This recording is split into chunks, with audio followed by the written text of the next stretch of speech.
right, we are live. Let's make sure that my audio is coming in. And it is.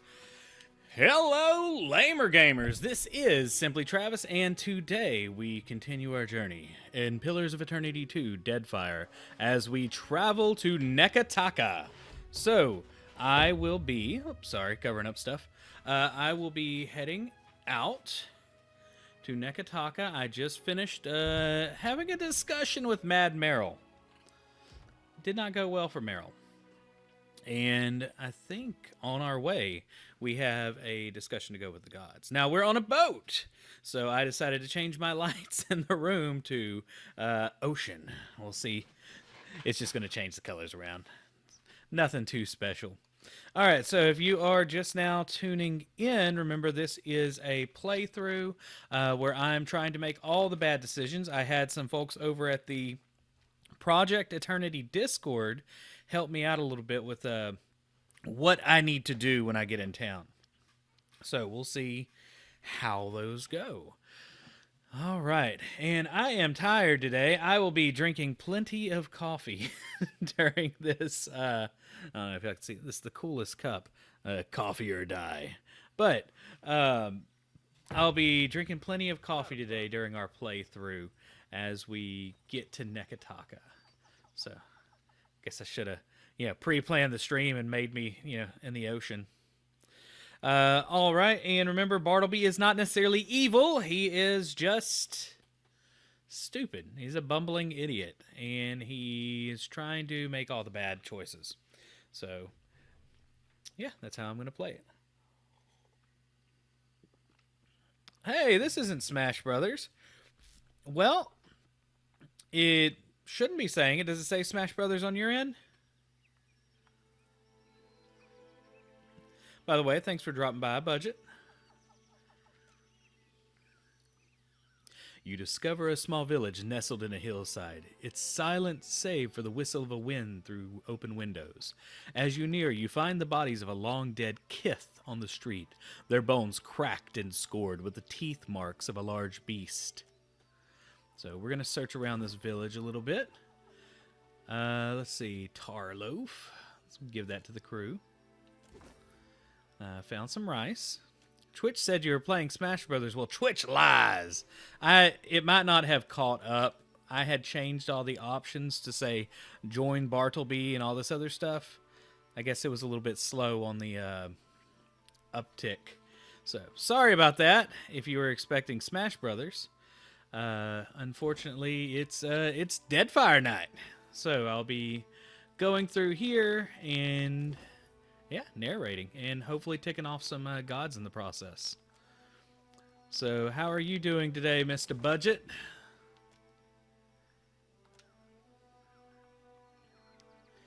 Ooh, I think before we get to Neketaka, we need to go see if we're going to die in this cave first.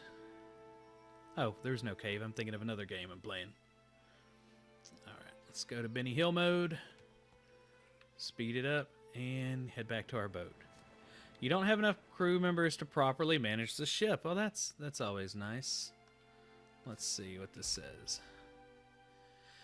Let's see. You can also search for location by name. Ships travel faster.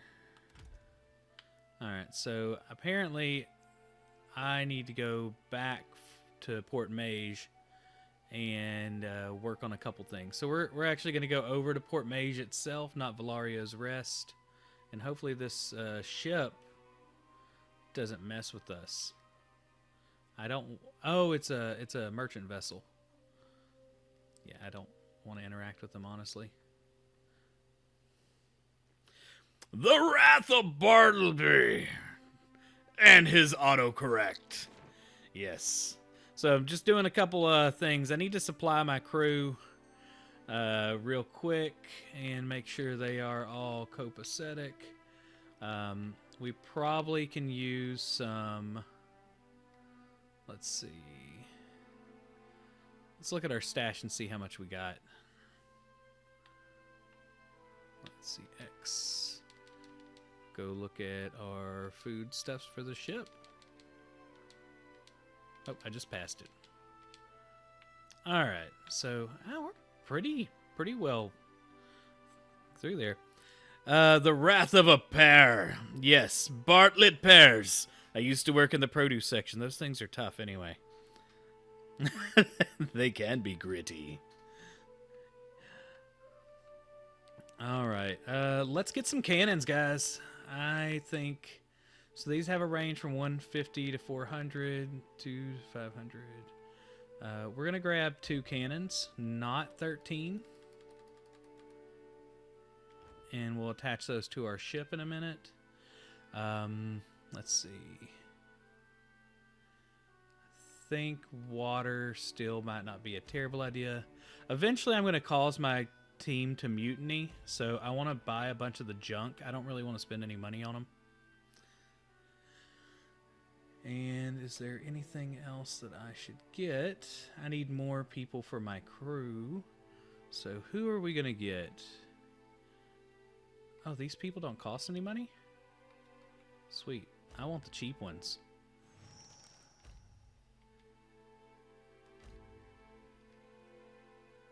Equig.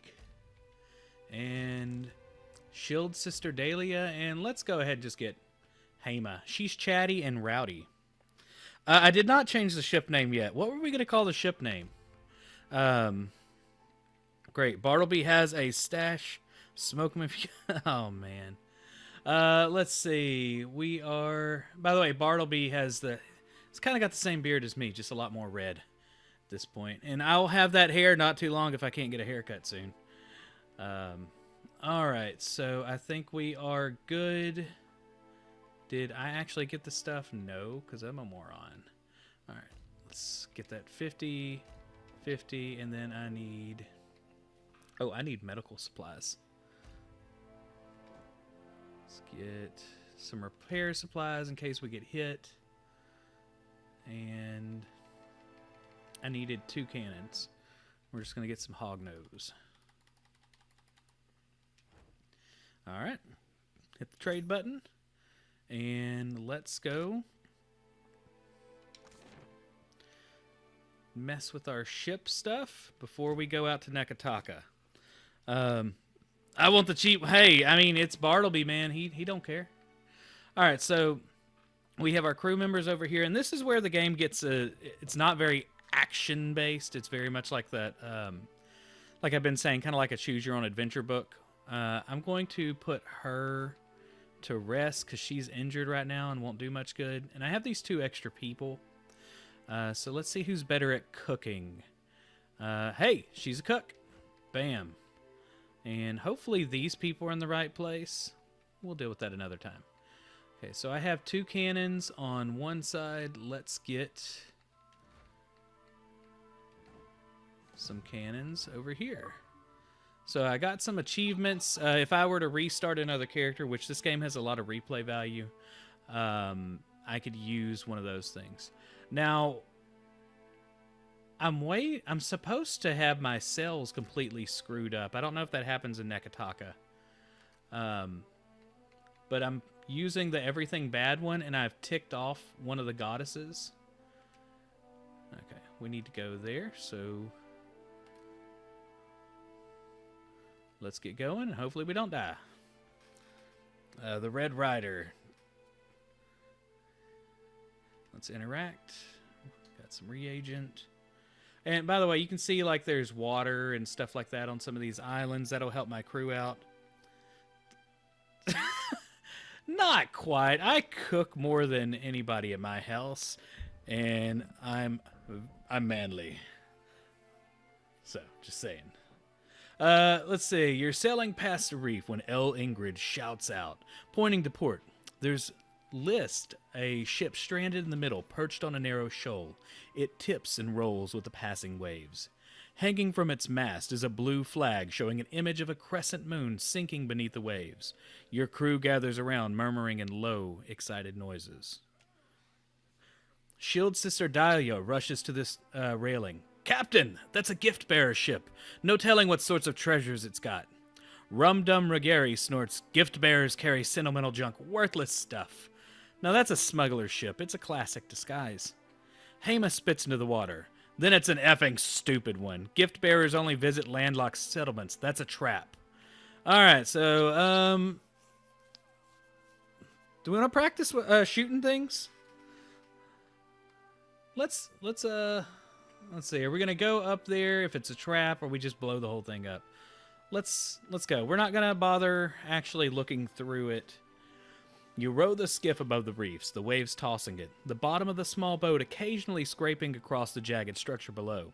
You tie off on a snag of coral next to the wreck. The water is rough and the hull slick with brine, but you're able to find purchase between the shifting planks. Let's climb up.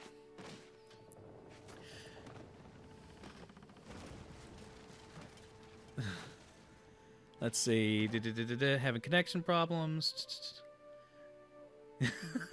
Yes, Skylar, you missed it. Nah. Yeah, I was cooking late last night after the Smash Brothers one, actually. All right. You row the skiff above the reefs, the waves tossing it, the bottom of the small boat occasionally scraping across the jagged structure below. Oh, I read that stuff anyway. Okay, you pull yourself up using bent planks and barnacles for holds.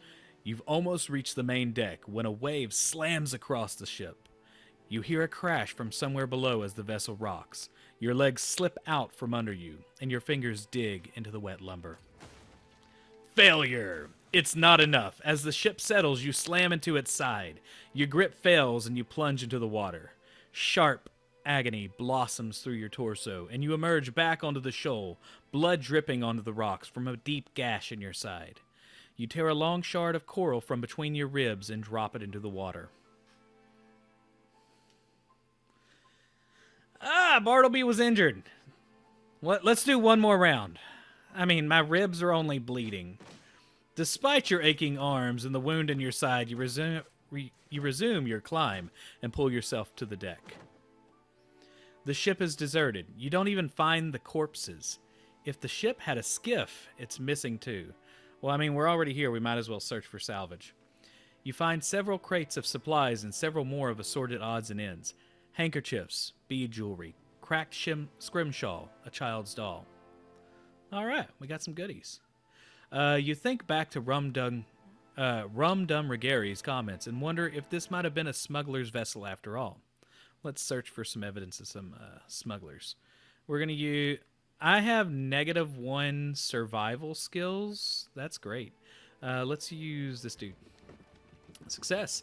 Frowning, Seraphin points out a series of scuff marks along the deck, as if the box of junk has been moved repeatedly over the same spot. You slide it aside and find a trapdoor underneath. Within rests a small chest brimming with golden skellings. Nice.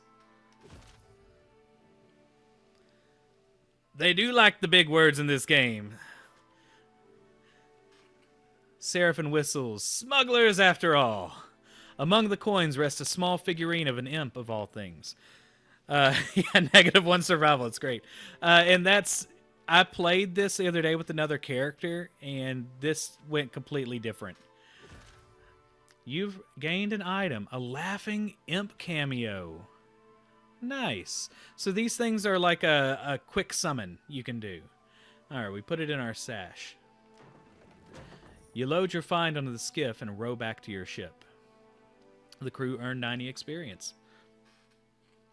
All right, we are... Before I forget, let me...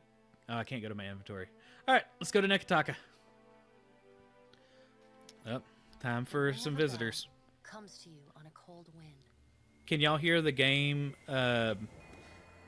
narration right now? Okay. The ring comes again and again, until soon the air is full with the sound of 1,000 bells ringing all at once. You are alone. And then you are not. Oh, there's my people I'm going to tick off. I like that. Most relaxing soundtrack ever. I want to dance in a magic forest and allow a tree branch to gently rock me into a deep slumber. Okay, perfect. Thank you, Skylar. An indistinct figure stands before you, flickering between forms like a fire-cast shadow. A fixed, taunting grin. Bottomless black eyes. A yawning chasm in the earth. The aspects of Bareth, the Usher and the Pallid Knight. shift in and out of focus. So if you missed episode 1, Bareth is the woman in the center. She's the god of death, cycles, doorways, mortality, and inevitability. She's the one that brought me back after I'd been killed by Aethys, and she essentially put what's called, they call a bell. I basically been just calling it a LoJack. 4 indistinct shades hover. You feel an eternity stretch out behind each of them, reaching back to places so distant and yet so near you cannot comprehend their size. The shifting image of Bareth settles on the aspect of the Pallid Knight. Watcher. Her voice Felt like we needed is a color the discordant change. clangor of gongs struck out of time. I tasked you to discover Aethys's intentions. Tell me what you have learned. I can't follow Aethys around if you're going to keep dragging my soul into the beyond whenever the whim takes you. I will send your soul back to the wheel should the whim take me.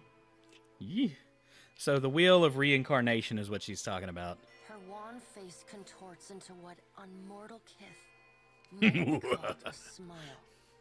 On her, the effect is more akin to a rotting pumpkin caving in upon itself. Oh, that sounds lovely. Do not give me cause to doubt your commitment, Watcher. He's stomping around the Deadfire, yanking up souls like a giant Audra soul magnet. The Pallid Knight knits her brows. He does not seek to return to the beyond? Intriguing.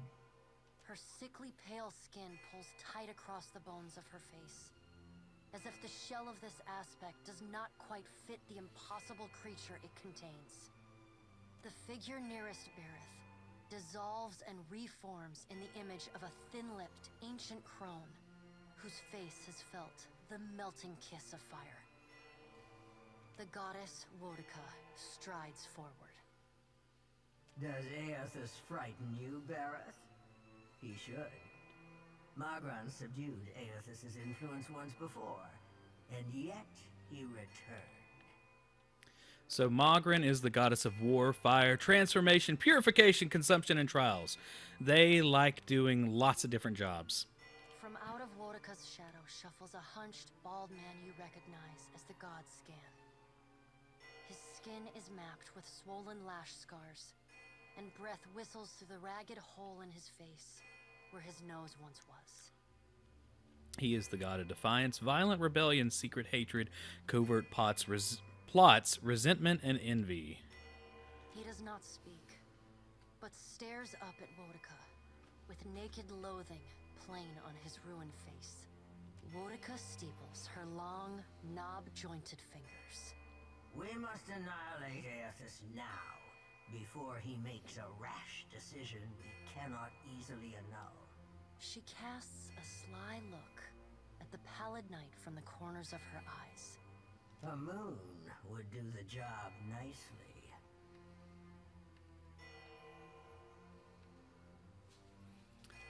Let's see.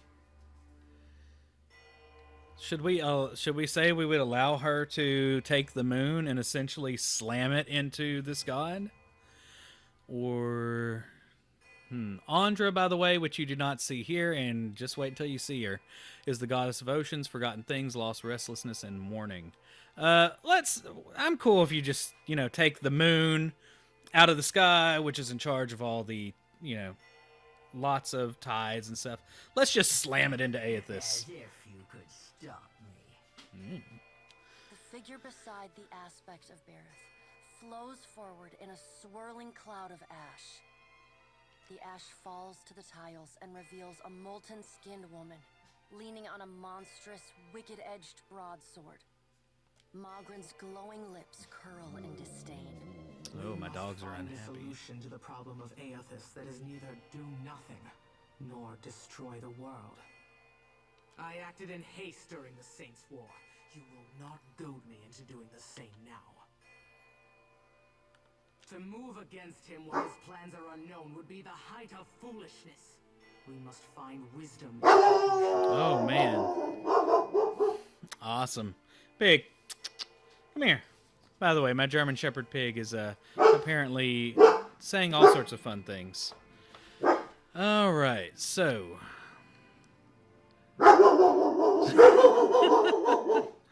this is about right. He's standing at the door.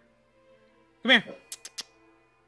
All right, so I don't care what you do. Just put me back in my body so I can get this charade over with. The pallid knight tilts her head to the side and gives you the long-suffering, narrow-eyed look of a parent dealing with a particularly disappointing child. No. Another of the silent figures steps forward, and the warm, golden light of a summer's afternoon spills across your face. Let's all take a deep, calming breath. Perhaps cooler heads will prevail. Behind Helia's words, you hear the soft coo of doves. So she's the goddess of the sky, maternity, creativity, and if you haven't figured it out by now, birds. Song, invention, language, and the arts. Helia peers down at you, her avian eyes blinking, refocusing, narrowing. She's not going to be too thrilled with me. Oh, it's you. It is me. It's been some time, Watcher of Cadnua. But not time enough for me to forget what you've done. Helia's voice drops to a low rumble. It catches in your mind, like a feather at the back of your throat. Few are the kith who would dare make a pledge to a god and then so brazenly betray them. Did you see them on the street, I wonder?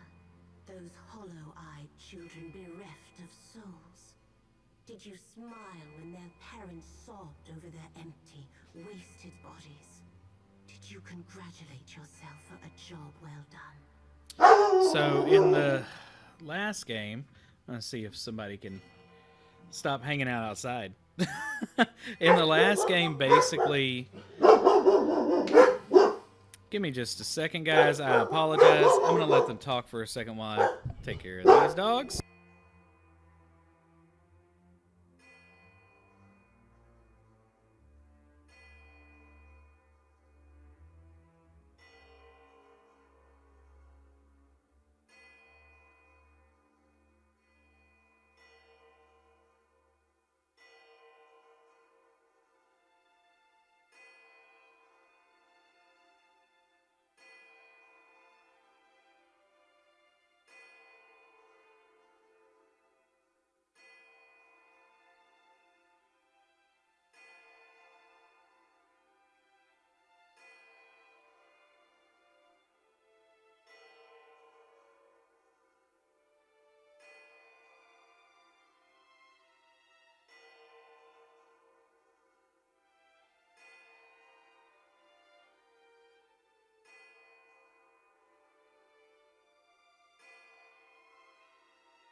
Sorry about that. Now I'm out of breath. Had to bring 2 giant dogs out of the room. All right. Hit the button.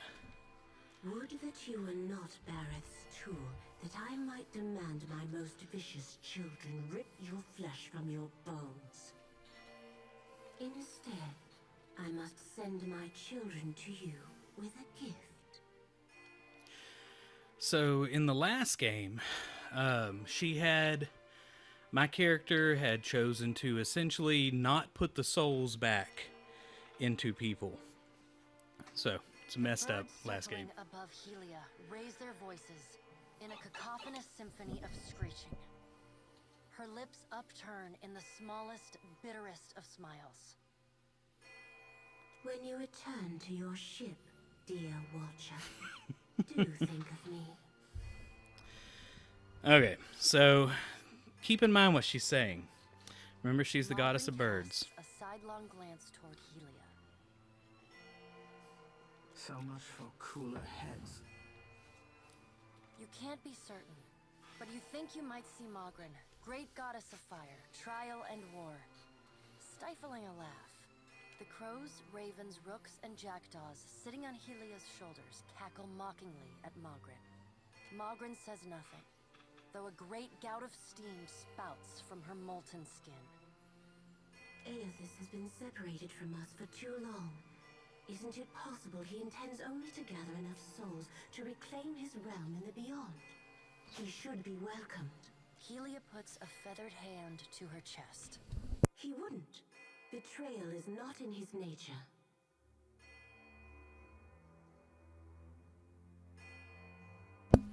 Helia... Oh, here we go. Scan shuffles forward. Yes, yes. We should welcome Aethys' return to the fold. His gratitude we can leverage to cajole him into divulging his plot. Then, when he believes himself to be in our good graces, we do as Wetica suggests, and crush him into the earth.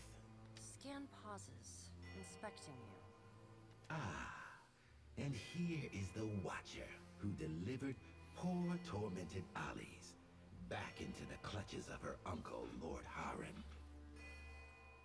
Curious.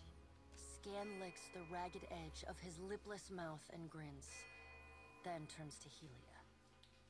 I did not expect such a deliciously ruthless idea from you, Helia. I am impressed. Helia's feathered crest stands on end. You wretched little creature. Attempting to end Aethys only makes things worse. Your point is well made, little Watcher. If self-evident.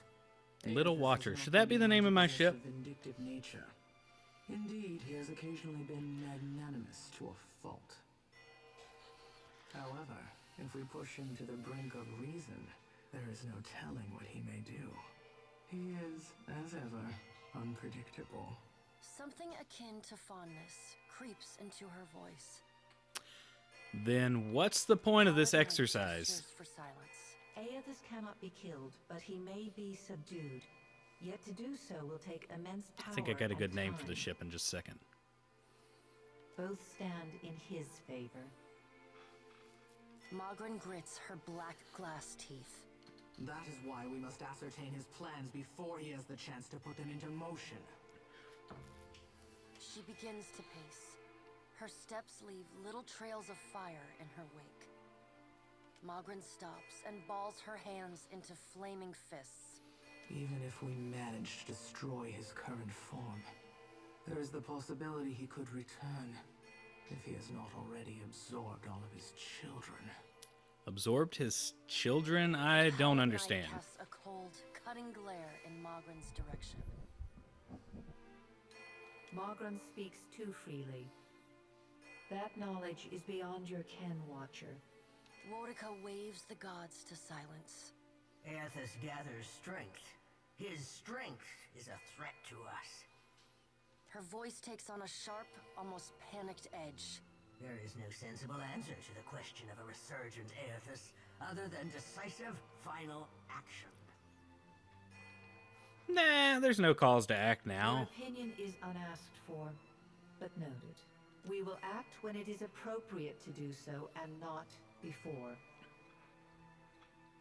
The Pallid Knight steps away from the half-circle of assembled gods.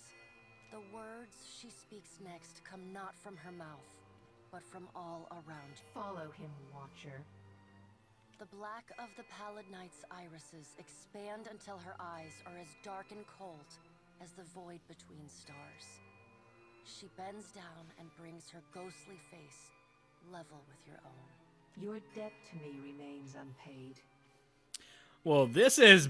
She stares at you, unblinking. Like a needle drawn to a bowl. magnet. You are pulled toward her one compulsory step at a time. You blink open your eyes and find yourself on the floor of your ship's cabin.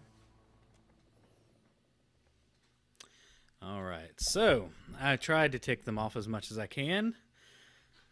We'll see if any ramifications happen from that later. I don't think anything much, except for one thing. And we'll see that here in a little bit. But now I've got to talk to some people on the ship.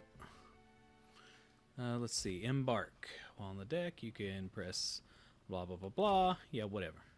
Ship UI. That would have been nice to know about earlier. Several jobs. Need deckhands, cannoneers, and helmsmen. All the ships benefit from having a cook, surgeon, and navigator on the board. Let's see. And they're going to consume food and stuff like that. There's a bunch of jobs. Whenever we actually go on sea and we attack a ship or have one attack us, it turns into this sort of text-based boat fighting game. No Hadoukens, though. All right. We got a blue cape. Got some goodies. Oh, I need that. Letter from Offra. Bartleby. I hope this letter finds you in good health. It's been many summers now since you first arrived in the Gilded Vale.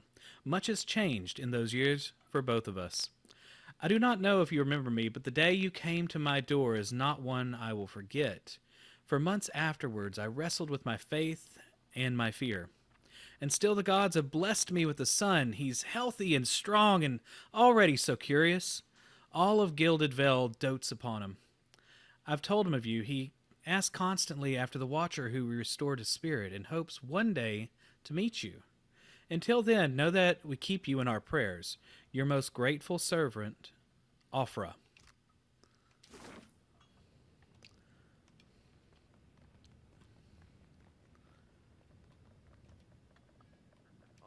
I'm glad to see you in good health, my lord. Can you imagine getting surgery? No, it would not be fun. Alright, how did I get in this ship in the first place? With Cadnua in ruins, there was little purpose in waxing sentimental over the rubble. I was able to salvage enough of your treasure and wealth to afford the purchase of the Defiant and the hire of a small crew. Unfortunately, that consumed the remainder of your once considerable assets. Under the circumstances, I hoped you would not object. So you took my money and spent it on a big old boat. So who are you anyway? I was the steward of your keep at Cadnua, my lord. Yeah. Long before your time, I had my soul bound to a throne of Ardraban. And for nearly 200 years, I felt Cadnua and the comings and goings within it like an extension of myself. It is a strange connection to lose. Still, it would be unseemly for me to complain of loss to you, my lord. So what should I do next? I suggest we proceed to Neketaka, my lord. It is the largest city in Deadfire, and we shall be better able to get our bearings there. Adios. Alright, I think these people are just gonna not talk to me much. Jody, let's see what we can tell her. Sure is an adventure, ain't it? It sure is. Places we can sail to, all the sights we could see. This is nothing like being stuck on a farm or cloistered in the back of a temple. Jody wraps her sickle against her thigh as she studies the boat's layout. Satisfied by whatever she sees, she tilts her head to you with a small smile. Tell me what's on your mind? How are you feeling? Have you suffered any recent nightmares? They're there in my head when I sleep. And sometimes I can taste them on the back of my tongue like a smear of grit. Happens when I take in a particularly volatile soul. Now remember, she basically keeps souls in her lantern. What are you going to do? Go madder than I already am? I don't rightly know. That's the plan in this playthrough. It's not like I can turn my back on my duty to my god, even if it kills me. That's all for now. Sure thing, Watcher. Alright, Seraphim around? None of these people really talk. That guy just needs a drink, he says. Alright, let's, I think it's time to go to the world map. Now, Helia said something earlier that she was going to remind me of something,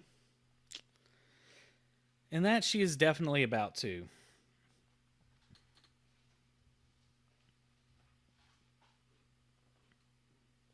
Let's see what she's done to my ship. Can I zoom in on it?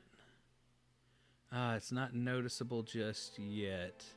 Okay, well, let's go. We got stuff to do. We can go to the Howling Gorge.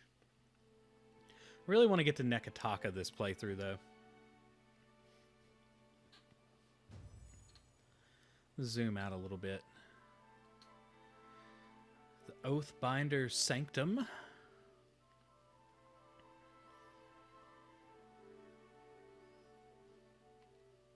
Speed things up some. Hopefully I'm going the right direction. So, see the 3 red skulls. Whatever is there will immediately murder me, is basically what that says. Okay. Oh, I'm right next to Neketaka. Perfect. No, I don't want to fight you. Low rations. Let's see. Food and water consumed per day. Okay, we need to get them some food real quick. I'm not ready for a mutiny just yet. Okay, so I have to put it up here, so I'm going to let them... I just want the stuff that's not going to really help me out.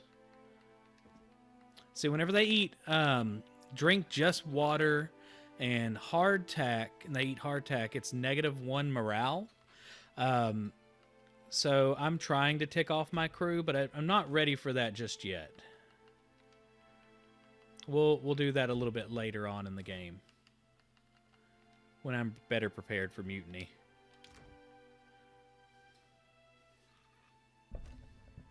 A lethargic, misshapen bird drops a damp missive onto the deck. Try the critter cleaver. To Bartleby, captain of the Defiant. I know what you're thinking. I have too many lovable cats, dogs, pigs, birds, and... Pigs! Yes, I do have too many pigs. One barked all the time earlier. Like you, I once thought I could take in stray pets, care for their needs, and shower each with equal affection. But we limited beings have only so much love to spread around. Unpleasant, unfair, unfortunate. That's why I took it upon myself to optimize affection and curtail my creature care. I bring you the Critter Cleaver. The Cleaver is a handy ethics-free apparatus yanked from a genuine Ingwithan dig site and restored to glorious functionality. Simply slide your favorite feline down one end and let the Cleaver do its charm. The best is yet to come. See, the Cleaver remembers. Stick a white bird in there, it remembers. Purple pig, it remembers. And even remembers your pet's strengths, weaknesses, and favorite places to poo. Now, your furry friend isn't just going to slide out of the Cleaver's business end the same as it went in. No! They come out different. Better, sometimes. That's when it gets fun. Combinations. Want a bird to think like a pig? Want a cat to think like a different, better cat? The Cleaver provides. You'd be doing me a favor of epic proportions if you gave the Critter Cleaver a whirl. Once folks see you using it, everyone will take a turn. I've moved it to the far wall of the dark cupboard, which is at Periki's Overlook in Neketaka. You can find the Cleaver just due west of the Wooden Fella. A friend and fellow animal lover. P.S. I fixed the insert receptacle so that it no longer accepts Orlins and gave it a good scrubbing. You're welcome. Your ship name makes me want to play the Outer Worlds again. So the people that made the Outer Worlds are the same people that made this game, basically. Or at least a lot of the writers and stuff. So you'll see some of the writing is interesting like that game. All right. Finally, Neketaka. So Neketaka is the largest city in the entire game. It's basically the center. There's other cities and other towns, and there's like pirate bases and stuff like that, and there's different factions. But this city has, it has lots of different races in it, different factions in the game, but it's the main one. And there's ruins underneath it. There's all sorts of goodies. Now, I think there's 2 people I can pick up on my team here. So I'm going to focus on getting them first because I really need more people on my team. I mean, even though I can summon a bunch of skeletons, but, you know, I'd like some real people. Now, this must be the complaint about the loading that I've been seeing. This is the longest loading I've seen yet. All right, Heart of the Deadfire. I've reached Neketaka.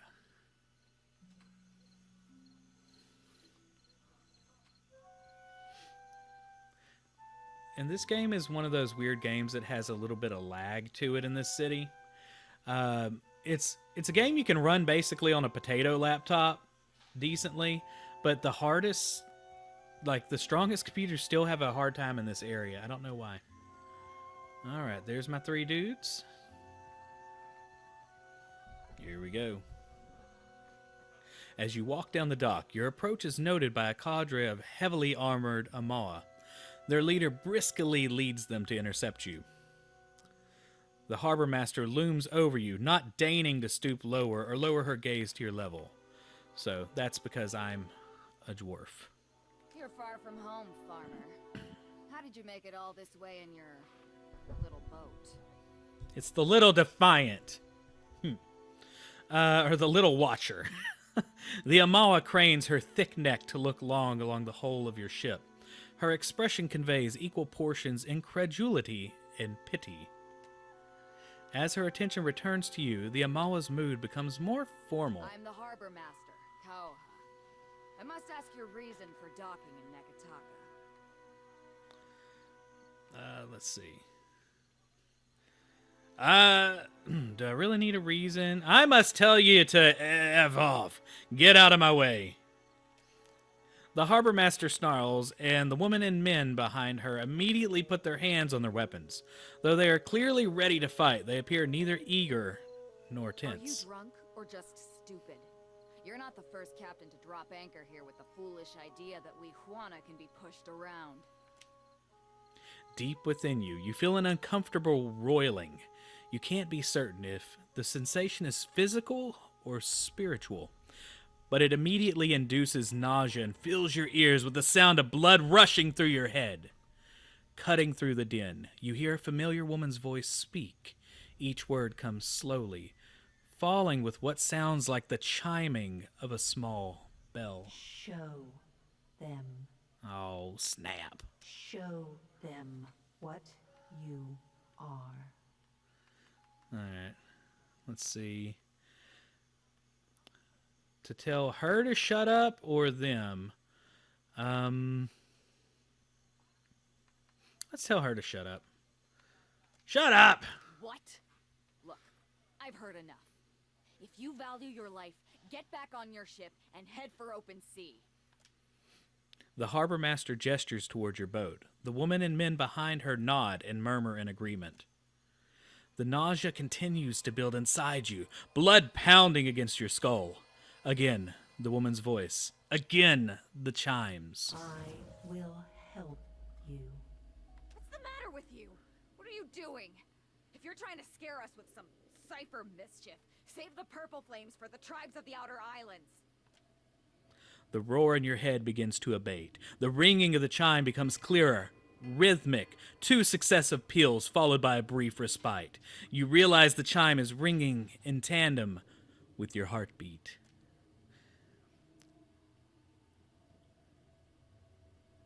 You open your eyes. The harbor master is gesturing wildly, presumably to get your attention and yelling in your face, but you hear no words. Only the ringing of the chimes as your heart rate slows and slows and slows and slows. Now.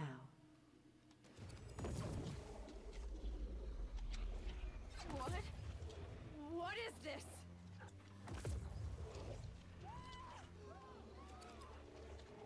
Run for it!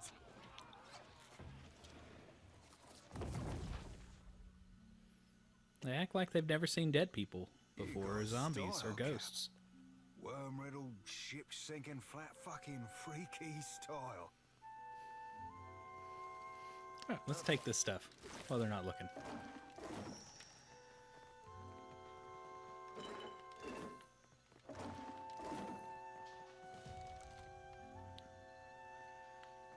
Okay, so this is what's going on with my boat. Let's take a look. You see this?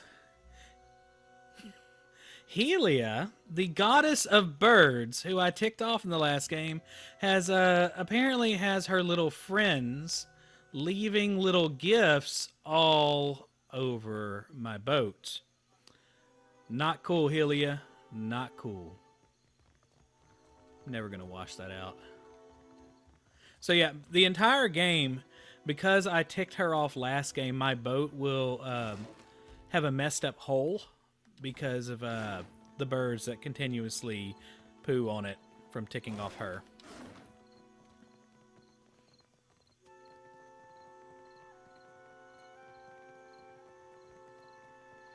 Need a fresh jacket or pants? Something more delicate? If you have a frame, I can fit cloth to it without fuss. I love this guy's voice. Hey, need a fresh jacket or pants? Something more? Yeah, see? The tailor eyeballs your shoulder width, doing some mental calculation. Let me see what you have. Take your time. I'll give you space to browse. Yeah. All right, I need some stuff. What is this Baldrin's cover? Steeled in darkness. What does that mean? Let's see. How do I see? Well, that's nice. I want to know what that means, but it's not telling me. All right. Anything else worth it in here? These are all the different groups in the game. The Hawana, the Principe, the Royal Deadfire, Valiant Trading Company, the Roparoo. There's a whole bunch of different ones. Cloak of Deflection. That will probably come in handy. I want one of those. The boat name... Yeah, so what I was thinking about calling the boat was something along the lines of Helia sucks. I don't know. Something against her. Helia the worst. All right, let's buy these things. I could probably do with selling some stuff too. I'm not going to use the vast majority of the weapons I have ever. So there's a lot of selling weapons in this game. I wanted to sell all of them, dude. Do I hold the button? That's it. Like, I'm going to keep the pistols just in case. I try to keep at least 2 of them, and then things like the torches, they can actually be used for other stuff. Alright, let's trade, and let's go see what we got. Oh, we got to level up, too. Alright, so yeah, later on we'll definitely have to play around with that. Still working on explosives. And I'm going to start working on some intimidation. Okay, so last time we got I can get 1 ability. We have all these goodies. Let's see. Causes enemies in the area to be frightened. I really think this is going to be helpful. It's going to heal me. Invoke a primal energy causing allies within range to benefit from constant health regenerating while the chanter is chanting. So we're going to use that. And let's get our friends set up. So I'm going to make him eventually what's called a blunderbuss cipher. Ciphers in this game, they build up their skills based on regular hits. So if you do a regular like shot or punch or whatever, you build up power to be able to do your cipher skills. So the cool thing about the blunderbuss cipher is the blunderbuss shoots out lots of small bits, not unlike like a shotgun. So you could potentially hit like 5 to 10 times going bam bam, and it bumps up your ability to do your powers quite a bit. Now it does make you a little bit of a glass cannon, I found out, because that's the build that I did my first game. Let's see. I want him to be my shady guy. He's going to do sleight of hand. And bluff, he needs to be bluff with me. Okay, so this ability, the Puppet Master, is really good, and Secret Horrors. What is all this, though? Let's see. Lashes out the card, increases damage, draining, Cipher Soul Whip, regenerating focus more quickly. I'm going to have to look this up later, but I think that's what I need for that build. And then let's get Jody.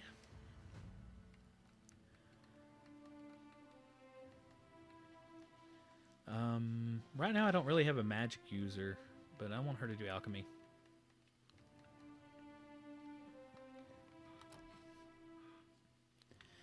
And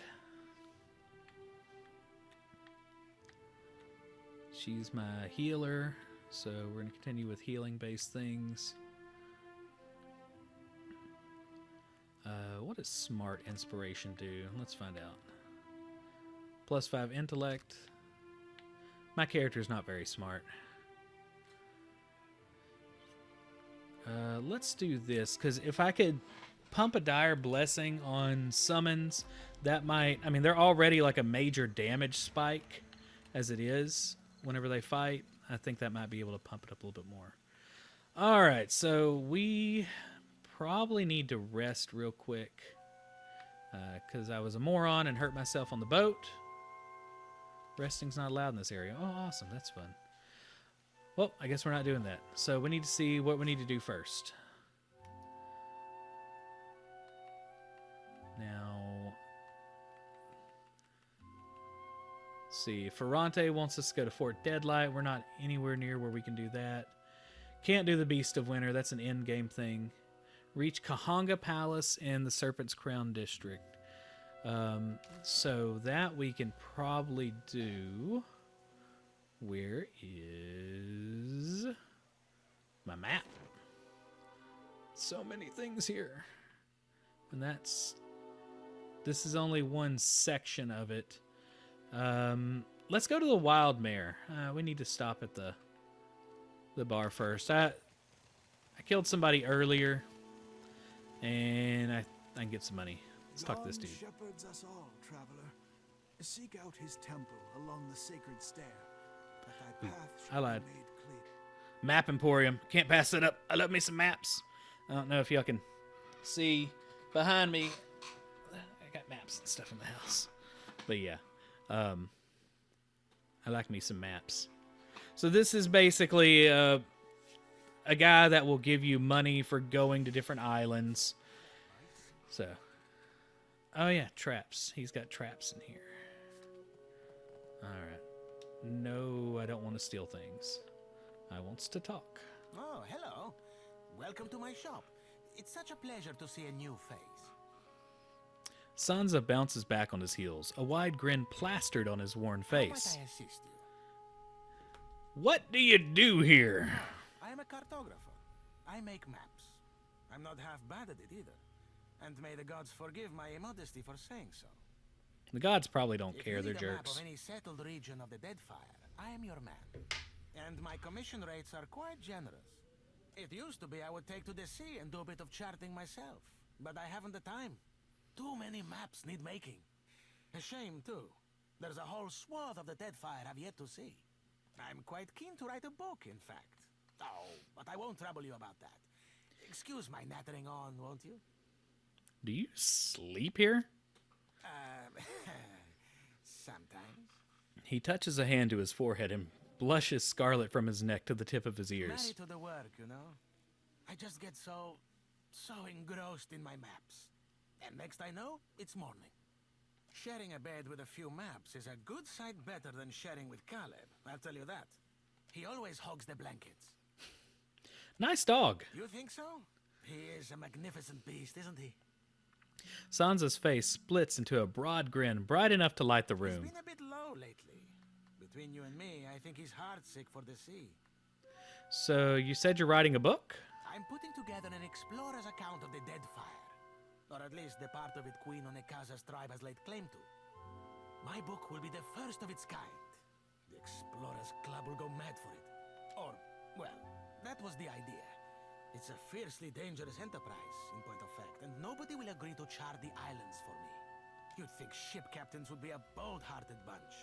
I offered fair recompense. Sansa folds his arms, sighing. I'm not exactly the most powerful fighter, or I do it all myself. Still, wouldn't it be wonderful? An explorer's guide to the Deadfire. Put some nice pictures in that book, and you've got an explorer right here. Do you mean it? This is... Wow! I can't thank you enough. It's a lot of ground, I mean water to cover, and some of these islands are in very dangerous waters. Despite his words, the gleeful expression on Sansa's face has not faded. Don't worry, I planned it all out. We'll get your feet wet first. With a little experience under your belt, I'm sure you'll get a taste for it. Nothing will stop us. I mean, the idea is to explore all the islands that haven't been charted yet, or even named. That falls to you, amico. You can't tell me you've never wanted to name your own island. Oh, I can't wait to name some islands. Start with the waters around the company outpost at Port Magi. Sounds good, Skylar. Think of some good island names for later. And nobody's taken much notice of them yet. Once you're back, I'll start filling in my map and adding your findings to the book. Oh, this will be wonderful.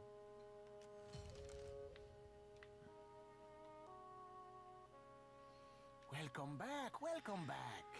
It is a pleasure to see you once again. Tell me, how is the sailing? Smooth? Nothing to delay your expedition, I hope. How might I assist you? Certainly, certainly. It would be my pleasure. Of course, it's mostly books and knickknacks. Maps I do on commission, you see.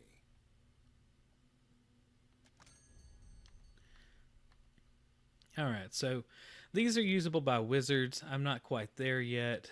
I don't remember if there was any purpose to any of these. I'll have to look them up later. A spyglass could be handy, but I'm almost broke. Some good books in here, some scrolls that you can use. There's not much I can do here. All right. I think that's going to be about it. We can kind of see what it says. These maps of the Deadfire Archipelago are incomplete, pocked with gaps denoting unexplored regions. Tattered and worn, this map depicts a small region of the living lands. Scrawled notes track commissions and work orders in progress.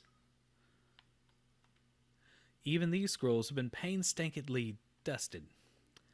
I can't read the top. Among the usual cartographical tomes and manuals are a few weathered volumes of travel memoirs and fanciful adventures. All right, let's get out of here. And time for another loading screen as we go back into Neketaka. I think we're going to go north and try to get the extra character added to our crew here soon. Although we do have to talk to Onakaza in just a second. I think that was her name. By the way, if you're just stopping by, just remember this is the playthrough where I'm trying to make all the worst decisions possible in the Deadfire Archipelago from Pillars of Eternity 2. There's going to be a bunch of narration. There's going to be a lot of words. So this is something you could watch when there's action and then listen in the background if you'd like to. I'll try to explain everything as I go. Yeah. So, it should be a good time. A little bit different than, it's not going to be super action-packed all the time. Wager on it? Take some stuff. This stuff you don't, it doesn't hurt to take. Now, I'm in a shady part of town. So we're going to come back to that later. All right. See, are we zoomed out? Let's see if we can head up. Such a big town. There's so many different things to do here. Oh, let's talk to her. Where is that spoiled brat? A woman in fine clothes clutches a ledger in both hands. She searches the faces of passers-by, settling on yours with an uncertain frown. What seems to be the problem? Laro is past due for a company meeting. Mother wants me to drag the elusive louse back by his ear. She tucks the book under her arm. Must be nice to be a layabout. Uncle Angbert would have tanned my hide. Fuck. I am angry and jealous in equal measure. You'd think this district was a maze, the way he manages to hide. She glances over your shoulder and sighs, then looks back at you with sudden recognition. The spirit magnet. Sientere, that I did not recognize you. Okay, Sentieri. Sorry. If you desire to get in the graces of the Valiant Trading Company, we can help each other. What sort of clout do you have with this trading company? Mother's Bank commands the wealth of the Deadfire campaign. Nira absently pats the cover of her ledger. Could I persuade you to watch out for Laro? I paid generously for your trouble. If I happen across Laro, I'll let you know. Would you? I'll be waiting at the estate in case he happens to return. Nira thumbs over her shoulder. Laro and his miscreant friends carouse at the tavern, the falls above the Adra Mill, and the southwestern bridge. If you see him, tell Laro to get his good-for-nothing ass back home. Alright. And I needed to hit this where there's the luminous Adra Mill. Oh, that's the east exit. We don't need to go there. Ooh, is that a cat? Ah, I thought it was a cat. You can get pets and stuff on this game, and they have benefits, actually. You can, like, get different buffs from having different pets. I don't have a voice for shanties these days. Too much salt in the air. We're going to go into the Wild Mare, because there's some bounty hunters in there, and I've already gotten one bounty. So occasionally you'll see on the big map different names of bad guys. Well, they're bounties. So we want to go ahead and make sure that we have a communication with the bounty hunters, so to speak. Do you enjoy coin, my friend? Can you lift a sword? Well, yes, I can. My friend. I knew our paths would cross eventually. A Valiant shouts over the din of the Wild Mare to get your attention, turning a great many heads to study your exchange. He takes a hearty swig of his tankard. Wink, I bet you say that to all your clients. No, you mistake me. I am not one of the courtesans. Oh, whoops. Tell me, you are the one who sails that fine ship, Huck? Terrorize the docks with spirits, Huck? Leaning in close, he sips from the tankard and loudly sucks moisture from his upper lip. Please step away. The sound of your drinking in my ear is repulsive. Sientere. He blinks and steps back. I am Aboko, and I am positioned to offer... I have opportunities for... He clumsily unfolds a sheaf of parchment. The tankard slips in his grasp and spills L down the front of his trouser. He gawks down at himself in horror. Sometimes I practice my speech. Merda. Never did it go this poorly. Just tell me what you want. I am supposed to be in the business of giving bounties, but I know no one who hunts them. He stamps his feet, kicking up a spray of spilled ale. No one will unfurl their sail for my humble payments. But I must start from the bottom and work my way to the top, Huck. I don't think this is your line of work. If you are ever lacking in drinking money, you know where to look. He sighs down at the mess of his trousers. What bounties do you have available? You will take the job? You will take the job. He grips you by the shoulder and smiles, tears springing to the corner of his eyes. Something special for my first hunter, then. He drains the tankard and tucks it under his arm to retrieve his sheaf of notes. I will start you on Marian, the mad animancer. She tortures her victims with unspeakable treatments before casting what's left to Berath's will. Maybe I already had a discussion with Meryl. Saw her leaving Port Maje and heading west of Maje Island. You give him Meryl's head. She joins the goddess of death in the beyond. My first bounty to pay off. An exciting day for us both.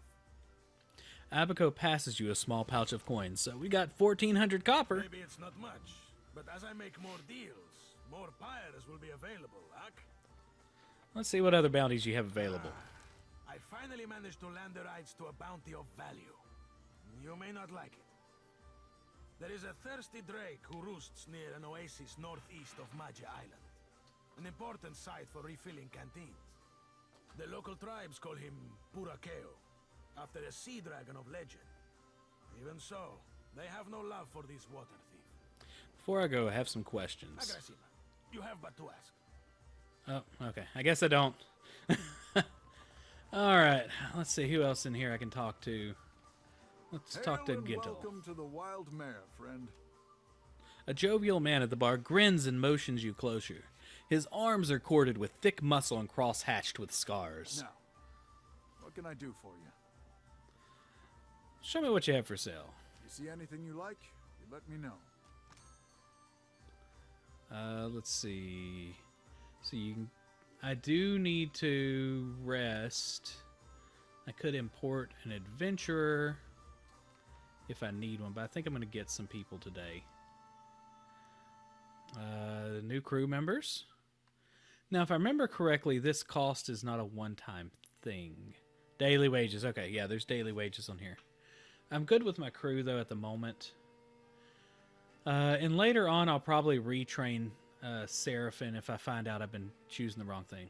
Let's go to the backstage storage room because one of my characters needs to rest and heal. Alright, I think there's somebody I can talk to here and add to my party. Well, let's talk to her first. A young woman lingers near the stage with a mug of ale clutched tight in her hands. Though she shows no interest in the dancers, the bags beneath her eyes speak to many long nights spent drinking in the tavern. She looks lazily about the room until her gaze alights on you with interest. Have you seen an old elf hanging around here lately? Dressed as funny, probably drunker than an eel in a barrel of mead. Oh, sure, I've seen him loads of times. You have? Whoops. Where? Seraphim snickers quietly, irked as Jyoti runs her tongue over her teeth.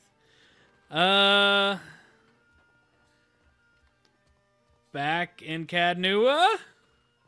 Hands on hips, Seraphim grins. Jyoti puffs out a heated breath. So, Seraphim likes it whenever I lie. Jyoti, not so much. I chased that fool to the Deadfire from the Deerwood. I know damn well he's somewhere in this blasted archipelago. Listen, the guy I'm looking for owes me a lot of money. 5,000 coppers. You help me find him, and I'll give you 20%.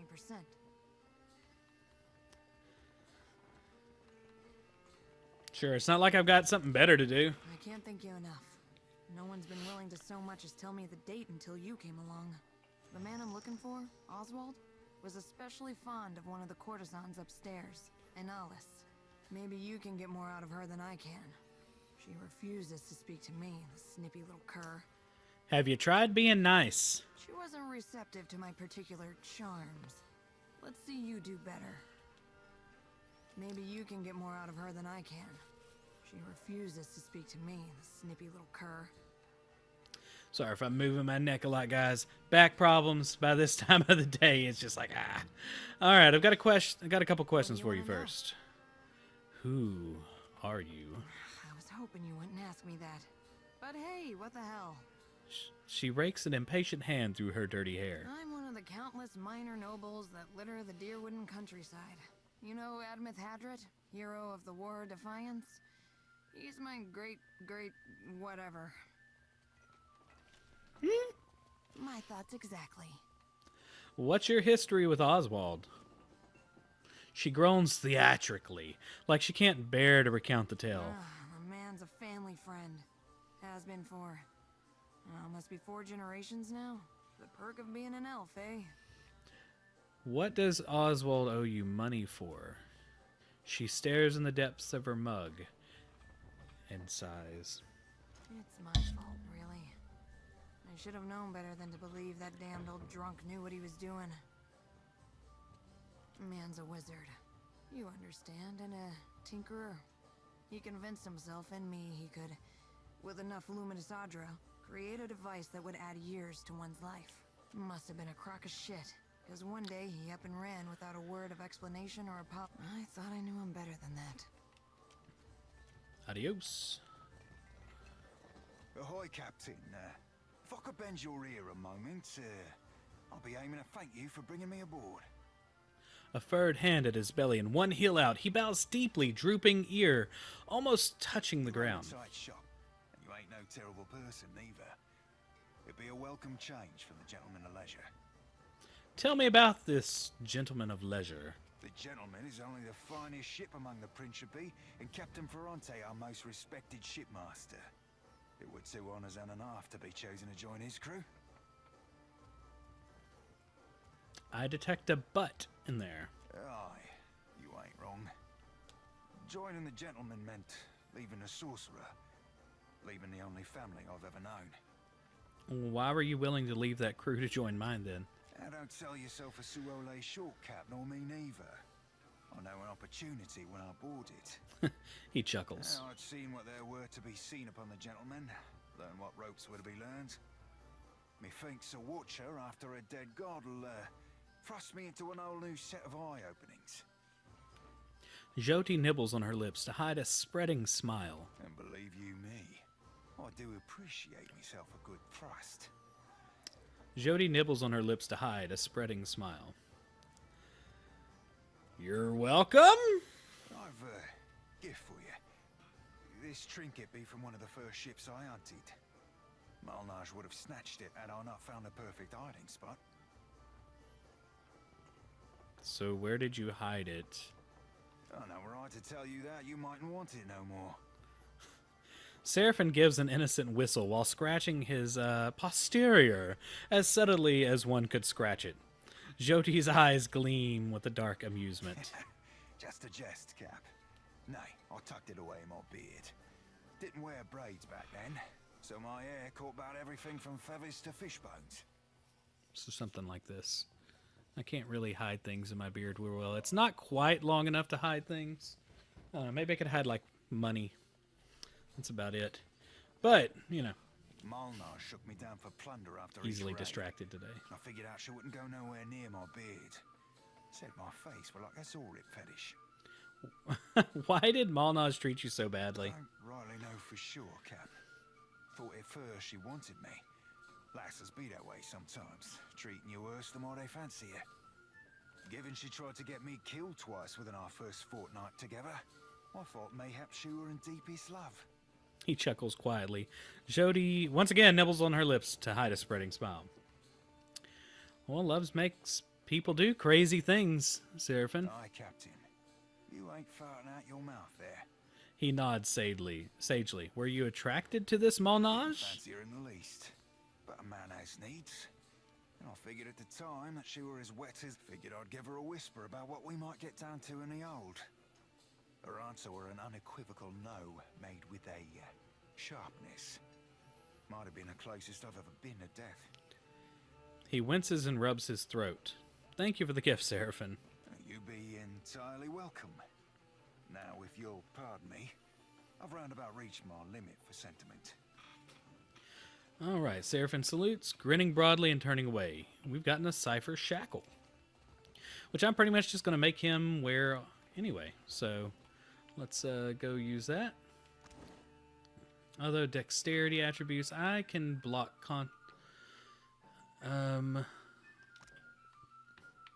okay, so resistance to dexterity, which is hobbled, immobilized, paralyzed. So they can be countered by dexterity inspiration. So this is going to apply a resistance to them. This is the woman who recently wore the shackle came from an enigmatic tribe of Pale Elves. Little is known about her people, save they at some point her village was sacked by roving slavers and she was taken to the Deadfire. Aboard the slave ship, she was compliant but silent. Her captives were horrified to discover the woman's mouth had been wired shut, presumably as a child. Then she touched their minds. He travels southward. Watch the sky. Uneased, the slavers fettered the woman's neck with an iron Audra shackle they reserved for captured ciphers, and did their best to ignore her. When the ship arrived in the Deadfire, the slavers dropped anchor with several illicit merchant vessels to offload their kith cargo. When the woman was called to the auction block, she spoke to her imprisoners' minds despite the binding collar. Aether sneers. He will end it. Then she vanished. All that remained were the shackle. I love that fact that Oh, wait, something's off about this UI. Sorry, Stark Realm.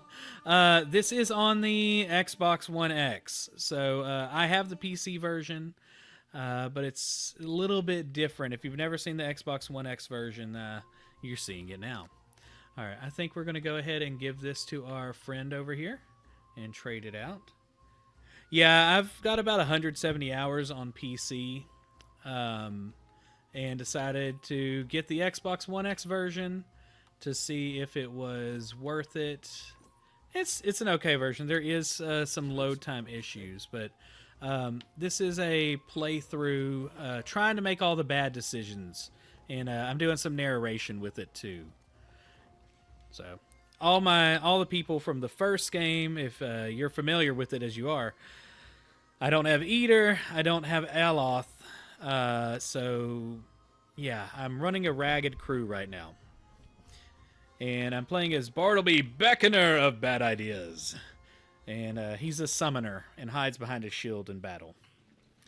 So we're going to try to get the other chanter that's up here and talk to Aelis. See something you like? The dancer turns to greet you, a coy smile tugging at his lips. He's short for an elf, but no less graceful for his lacking height. His long face and dark eyes lend to him a solemn air, but any hint of gloom is chased away by the wash of color in his cheeks. Did you enjoy the show? There's more to see, if you're interested. Tell me about yourself. I suppose.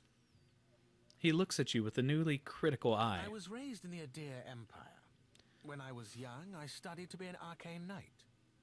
After an incident at my school, I left the continent and wandered until I found myself in Neketaka. As you can see, I stayed. Okay, so let's ask about something else. I'm going to go ahead and run down over here, because I need to talk to Aelis. A young woman reclines on the cushions, a hookah hose held delicately in one hand. Eyes closed, she sings to herself. Her voice is soft and inviting. She doesn't move when she hears you approach, but slowly opens her eyes with a lazy smile. Come, lay your head on my breast. I will read to you the work of my favorite poet, Skilber. What's your problem with Khan? Oh, her. Yes. She is persistent, isn't she? She barged in and began asking me all sorts of inappropriate questions about my customers. She grew incensed when I asked her to leave. She's no longer welcome in my room. Aelis wrings her hand and looks away. Her gaze settles on her armoire in the corner. I do hope she's not a friend of yours. Her manners are atrocious. Khan's looking for someone named Oswald. Sound familiar? I'm sure I don't know who you're talking about. Now, please leave. She gestures towards her door and makes a shooing motion. Let's see. It'll be our secret. No one has to know you talk to me. Absolutely not. My clients depend on my discretion. I will not betray their trust simply because you ask me to. Let's see if there's another way that I can... I'm sure I don't know who you're talking about. Now, please leave. What if he's in danger? Don't you care about his well-being? If I knew a man named Oswald, and if that man was in danger, I would still decline to be involved. Now, is there something else I can do for you? I guess we need to pay her. I'm sure I don't know. Maybe 250 coppers will jog your memory. My mistake. I meant 500. Do I have 500 coppers? Aelis peers over your head, then snatches the coins from your hand and hastily shoves them into a pouch at her waist. Once again, this is the dwarf version of that. Oswald has visited oft of late. He's a sentimental old man, and he longs for the words of our homeland, Adir. I would often read the old epics to him in their original Eldadiran. Her eyes gain a distant, unfocused look, and a wistful smile spreads across her face. He's grown paranoid recently, however, always muttering about the shadows following him and other such nonsense. It was quite unnerving, frankly. He came to me in a panic a few days ago and shoved his journal into my hands. He told me he'd be back for it, but I've not seen hide nor hair of him since. I wonder, perhaps his journal would help you find him. Here, take this key. You'll find the journal in my armoire. All right, let's go visit this room. Ah, I thought there was another chanter in here. Oh, I think he might have been in the first game. Let's see. Nope. Constantine, a burly dwarven man, hums a jaunty tune to himself as he fastidiously organizes his collection of scented oils. When he hears you enter the room, he greets you with a smile and a humongous outstretched hand. His grip is strong and sure. Come to seek ablutions for your sins? He slaps his knee with a bark of laughter. Get it? Ablutions? Absolution? Ha! I crack myself up. Gets me every time. He wipes a tear from his face, still chuckling. Bath? Whatever you need. Just ask. How'd you end up here? You don't want to hear about that. I lived a boring life, so there wouldn't be much to the telling.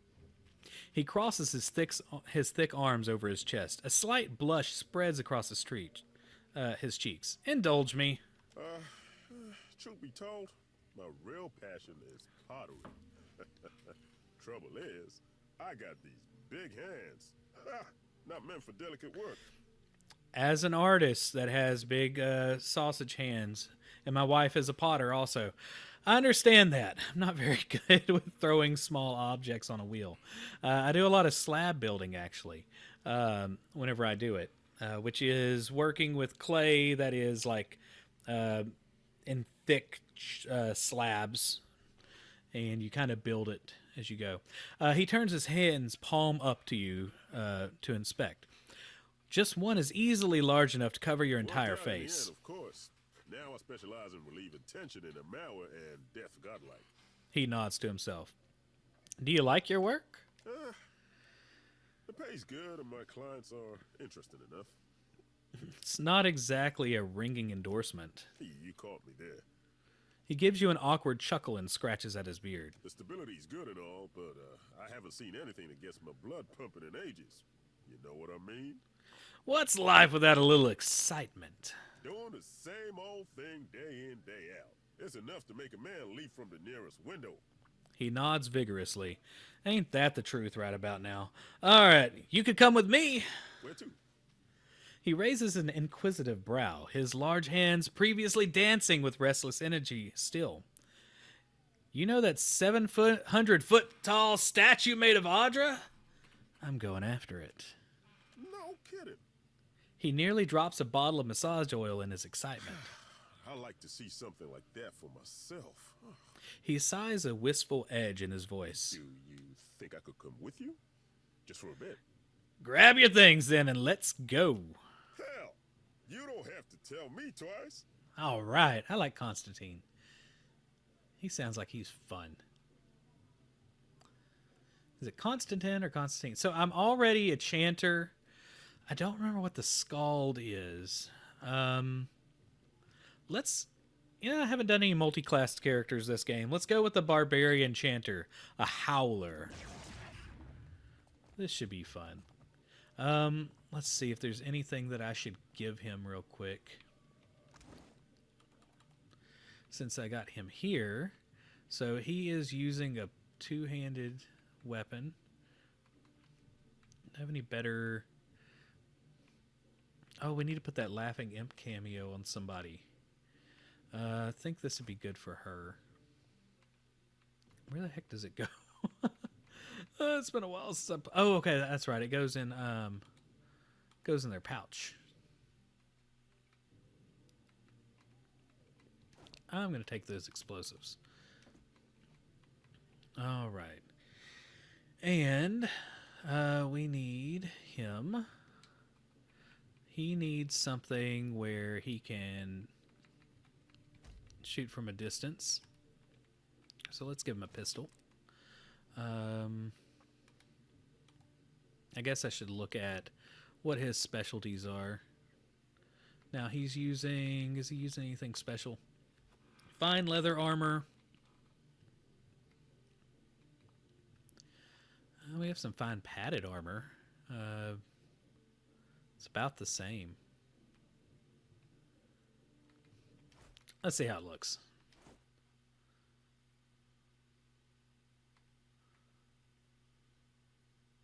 One's Crush Freeze, one's Pierce Burn. Yeah, let's just use that.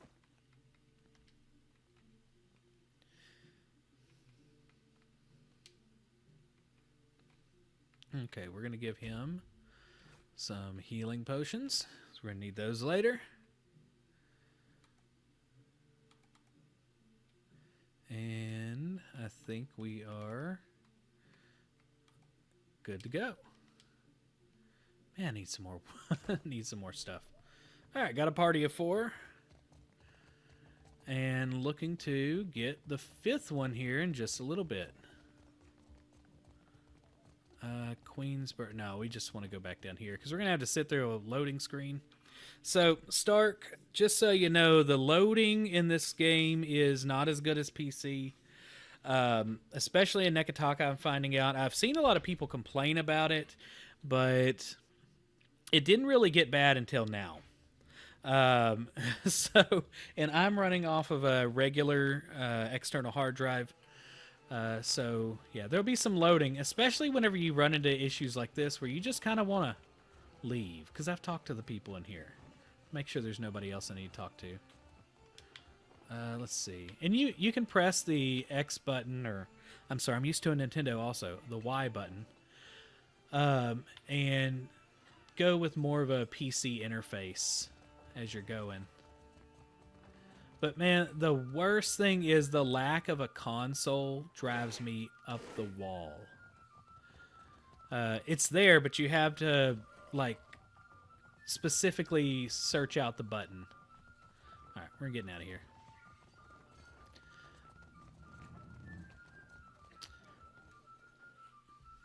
So if you've never seen the Everything Bad playthrough, just giving you a heads up on my boat. Helia just decided that her birds are going to leave little presents all over my boat permanently. So that's one of the things about ticking off Helia in the first game, is she ruins the hull of your boat and the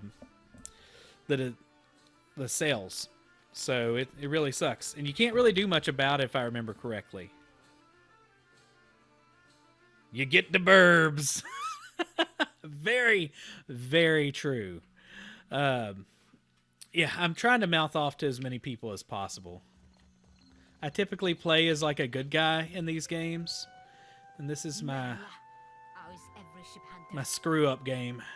No sooner do you approach the Valian woman than she squints and turns up her nose, regarding you with thinly veiled distaste. I only deal with serious clients. Now shoo. I'll go run over there and show it to you real quick in just a second. It won't require loading, just a lot of running like I'm in a Benny Hill movie. She makes a sweeping gesture with both hands. Excuse me? Act done. You are dismissed. Madiko. But it is impossible to find skilled work when every competent freelancer wastes their shore leave in the wild mare. She grimaces towards the east. When blood travels south of their brains, the value of a good bounty is forgotten. What? Who? You give out bounties? I could take some of that work off of your hands. You, a nameless face of the streets? She thumbs her chin and gives you a thorough looking over. I do not make a habit of shepherding new talent, but there is a seed of potential. She sighs to herself and peers over your shoulder before giving up and addressing you directly. We will cut your teeth on Biakara, a Huana sailor and would-be patriot who plagues company ships. I'll take the bounty. Biakara sails a voyager's scale of Tangaloa off of Hazongo's northeastern coast. Anya studies you once more before shrugging and seeing you off with a wave. Before I go, I had some questions. Questions? Ask your questions, Aimiko. Why aren't more sailors accepting work? I blame Luminous Adra. She folds her arm and exhales sharply through her nose. Privateers are busy escorting shipments out of the Deadfire. Everyone is rich, no one is hungry. Where are the Casitas willing to sink their enemies for a bag of pyres, huh? Drunk on success. She waves derisively towards the east. Alright, let's go. I'll show you the boat real quick. I don't think we're too far away. A giant? One of the Rathun? No, much bigger. I gotta check the map. I've got sometimes the memory of a goldfish. There it is. Yeah, let's go look a little bit closer real quick.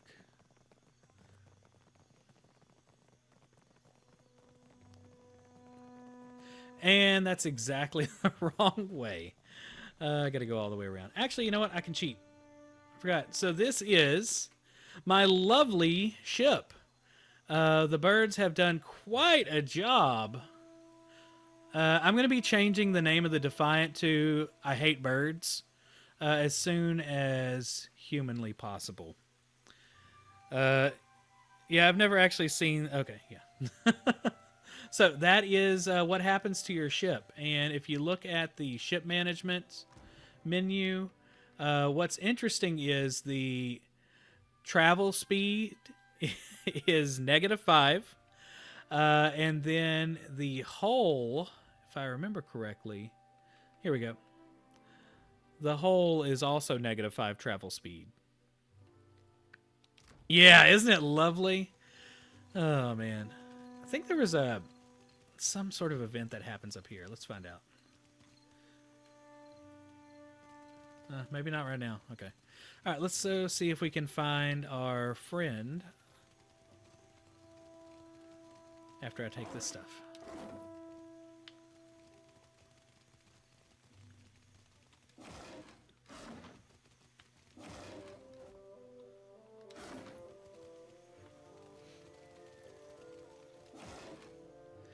Animancy in the modern age. So right now I'm probably going to do an episode where I just read the books, because I'd hate to take up so much time with them. Privateer, you have Oh. news for me? I already talked to her earlier. Let's see. Probably goes away when you upgrade. I think... I don't remember. I didn't play much on the other version. Is gone, shepherds us all, traveler. Seek So out let's his go temple north. along the sacred stair, that thy path That's not shall where be we're made going. clear. Oops, wrong button. Area map. Alright, we need to go to the road north. You could still do this. Thank goodness. So they should be running up there. Now, there is a really nasty, I guess, by the way, I'm going to the Serpent's Crown right now. I'll go back to some of this stuff in a next episode. Let's see, am I able to go straight to this? No, I gotta go to Pariki's first. Forgot what I was saying. But, no, right now I'm trying to get some characters, so I have a full party. At some point, I'm hoping to get to the island. Oh, you have to sacrifice somebody or something like that. So I know that's one of the things we'll be doing in this playthrough. And essentially just trying to screw up the ending. And going from there.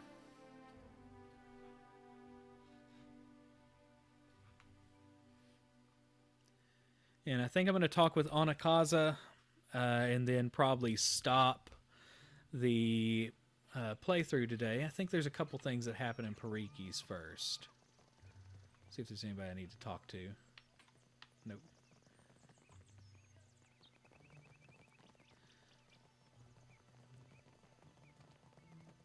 Oh, I love these little dudes. Need fortune told? Dark cupboard has fortune box. Love the imps. Okay, we might have to go visit some imps first. I forgot about them. The imps are one of my favorite things in the entire game. I think because they're sentient and they talk and they're not just mindless little things.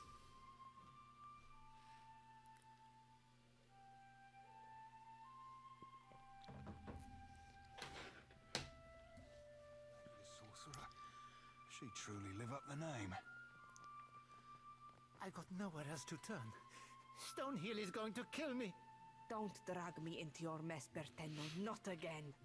Then you leave me no choice. I'm sorry. Hey, come back with that. Madiko! Yeah, I never realized the whole purpose of those things are to stop stuff from like that happening. They're not doing their job. Let's go talk to Facina. That flaccid batso. Nimnock hopes your boat sinks. I love Nimnock. I can't wait to get to that part. This young wizard clutches the countertop, looking as if she's either going to vault over it or snap it in half. You had none of that, huh? The imp mutters to himself in a dark, guttural tone. That's what I thought. What am I going to do? Think, Facina. She grabs a fistful of her hair and sighs. Looks like your customer forgot to pay. Very funny. Berteno just took Rokawa's fingers, which is no joke to me.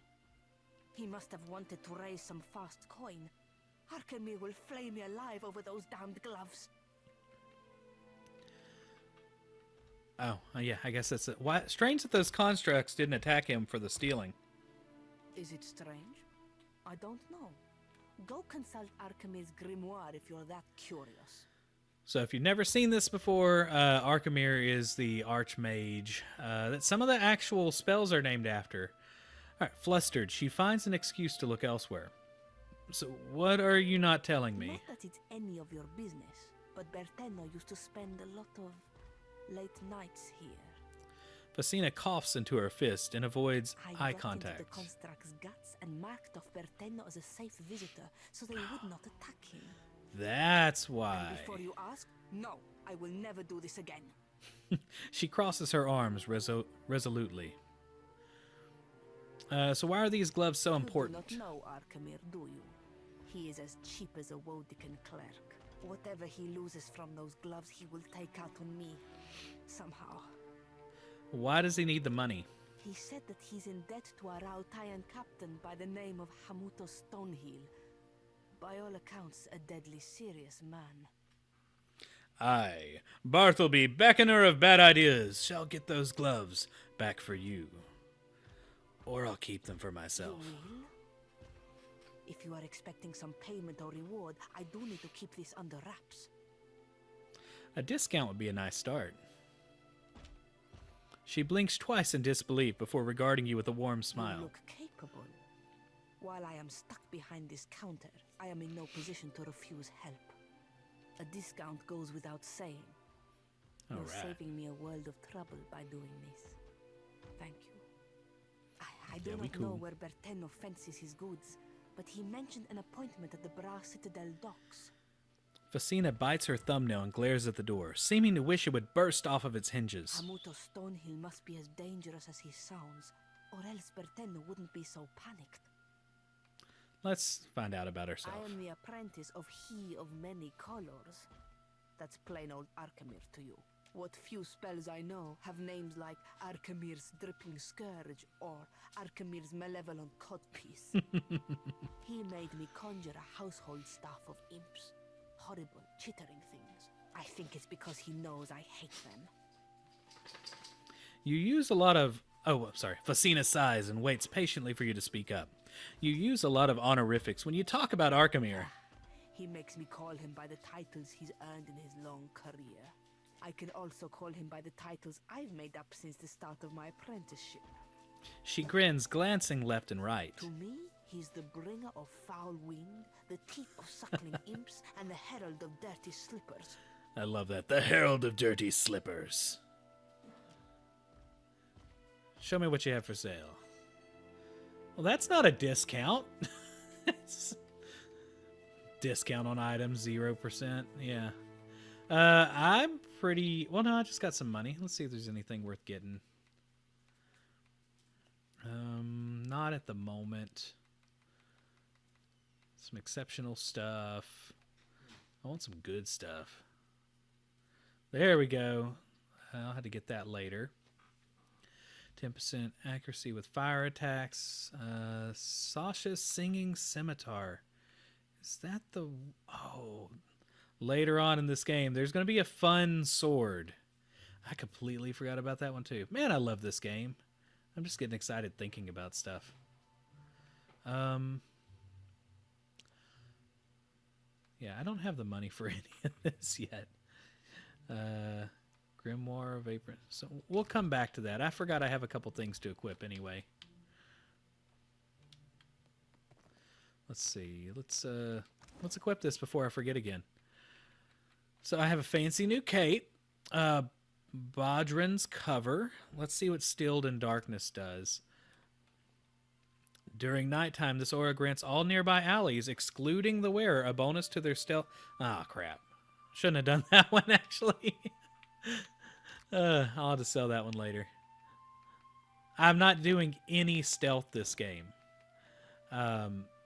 So, yeah, that's not a very good one for me to have right now.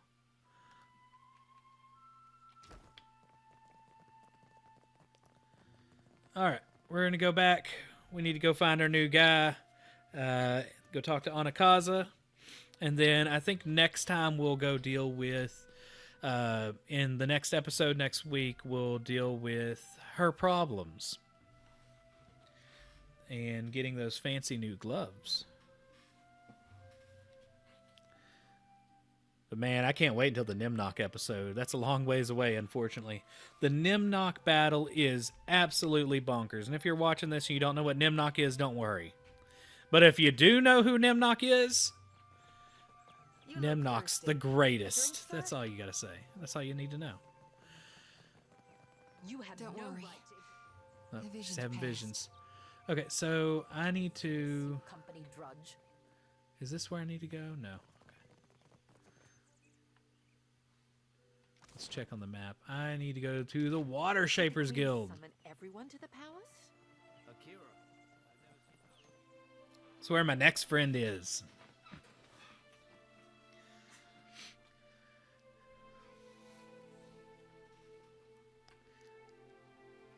Then we'll go finally get all the way to where I've been trying to for the last hour and 45 minutes.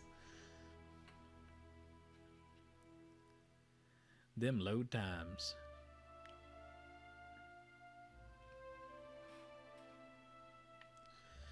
All right. You have shirked your duties for the last time, I say. A guild master in fine robes stares down the sizable blue-skinned Amawa before her. Students observe the exchange in a loose circle, exchanging whispers. Guildmaster, be reasonable. He tosses his anemone-like hair, which glows faintly as each bulbous strand settles in I place. skipped one lecture to travel up the mountain. Still, the palace is closed until you present me before Onikaza. He crosses his arms and raises one eyebrow. The murmurs of the crowd grow in You volume. went alone. I asked for patience, but as usual, you make a trench out of a tide pool. She pacifies her tone, suddenly conscious of the onlookers. Looks like a disobedient fish slipped through the net. Akira, I might not complain if someone slapped him with an oar. My patience wears thin, old shark. You have stifled me enough for one trip through Rakuhu's bowels. In spite of their obvious age difference, Takahu raises an instructive finger to the guildmaster. She flares her nostrils and takes a deep breath. I say Ngati weeps at her petulant spectacle of a child. He's the child of Ngati, Andra, goddess of the sea? Kara, the significance is clearer to some than others. He waves towards the guildmaster with the back of his hand. A water shaper who treasures his duty to the goddess. You spend too many days cavorting at the brothel. The guildmaster sidesteps Tekahu and takes long strides away from the circle, sparing another glance at Tekahu. The crowd disperses. Insufferable. Is it Takehu? Takehu, I think is. Takehu sighs and smooths back his hair. He turns his attention to you with a raised brow. Did you need something? Or is it enough to bask in perfection? Takehu grins and opens a palm, inviting you to speak. Let's see. Take it you and the guildmaster don't get along. Kara, I bring art to the Guild of Water Shapers, but they do not tolerate expression here. Aren't we fancy? What Yes. is to blame, I say. A godlike? Just so. Blessed and cursed at birth, I say. Water shaping is Ngati's gift to the Huana, and apparently I am too. Savior to the tribes. He folds his arm and grimaces. Let's see. So push back a little, test your boundaries. The only question is, do I return to my duties, or while away a few hours in the bathhouse? By the way, Jyoti puffs out a heated breath. Takehu tugs on his hair and purses his lips. I'm just going to say nothing. The waters are fine, I say. Finer still with company. His grin widens even further as he appraises you. Sighing to himself, Takehu scans you up and down. He casually clears his throat and glances away. Wait, I didn't mean... Take no offense. He raises a palm. Time alone is never wasted, I say. I could use a rowdy fish like you on the Defiant if you'll have a watcher at the helm. A watcher? And here I am, used to being the freak of Pariki's overlook. He rests a hand on his hip and grins. What does a watcher do? I watch, mostly the dead. Ikera, just so. He strokes his chin, nodding. I say I am no sailor, and I know even less about death. I am an artist. He stirs his fingers through the air, drawing together droplets of moisture into an orb of water that floats over his palm. My peers do not understand. Water shaping to them is like studying calligraphy, to brew ink and sort parchment. He lets the orb fall to the ground and splash at his feet.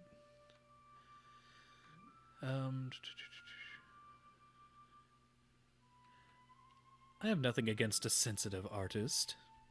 He claps your shoulder and grins. Not unknown to me, I say. Whispers of an Ardra Colossus reach my ears.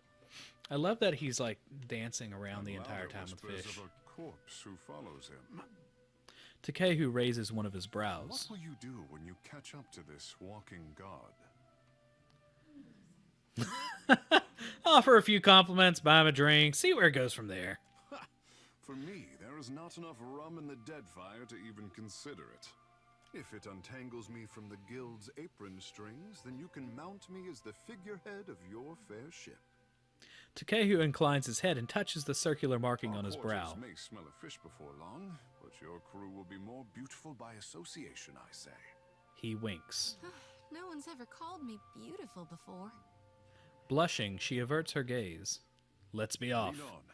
It will be good to put some distance between myself and the guild, even if we find less savory places along the way. A fair warning, Captain.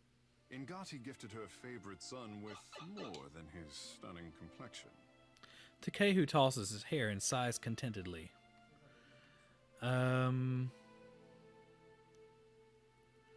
Good for you. I'm happy you're so special. I say you will learn. In time. He winks, his eyes suddenly as dark as beads of polished onyx. Alright, we are going straight up with a druid, with him. Alright, he's already wanting to talk to me. Let's see, I gotta do this, then this. I need to change his AI. As you turn to Takehu, a shadow passes over your vision. You feel a tug from somewhere deep within his soul. Oh, almost forgot. Gotta change the lights for spirit mode. Alright. A faint ripple creases the air between you two like a forest of ethereal kelp. Let's surrender to the sensation. Takehu's soul is vibrant and energetic, almost too lively to occupy its mortal shell. There is a bright thread of energy that trails away from him. You instinctively follow it. You stand in a grand hall, underwater and cloaked in oppressive shadows. Pillars of coral and bone reach up to support a ceiling that must be hundreds of fathoms away. Chandeliers lit with bioluminescent globes dangle from long ropes, swaying in languid tentacular motions. At the farthest end of the hall sits Andra, as tall as a castle keep, and leaning forward in her throne. She has adopted the head of an anglerfish and regards you with a globular stare. Her sickle-shaped jaw opens and closes in a rictus of conflicted emotions. A life without friction or challenge has left the boy in need of guidance. The voice of Andra pounds at your mind with relentless force. He thinks himself frail, but my heart beats in his chest. He is stronger than either of you could know. She claps her hand, and the vision shatters, flooding the hall with a deluge of awareness as you return to your senses. Regarding you with a warm smile, Takei, who at first seems oblivious to your momentary detachment, then his brow furrows with concern. Captain, what say? You look a little blue about the gills. Andra just reached out to me. He spoke to you. Skeptical, Takei, who cradles his chin and considers. To leave her son guessing. This is my tricksin' mother through and through. Let's see.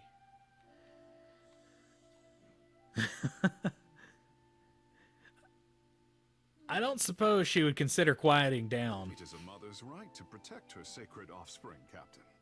You must be special indeed for Ngati to speak with words. For her people, she lays out cryptic stepping stones hidden in omens. Kara, but send her my fondest wishes. Where did you live prior to Neketaka? The Kahanga are my tribe, but my people settled on Atua, an island too modest to deserve the attention of maps.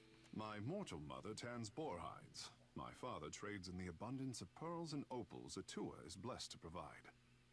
When I was born, Father called me his blue topaz boy. Takei, who scratches the back of his head and grins.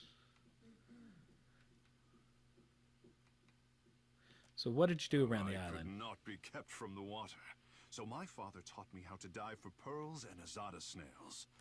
Ngati filled my palms with riches on every harvest, I say.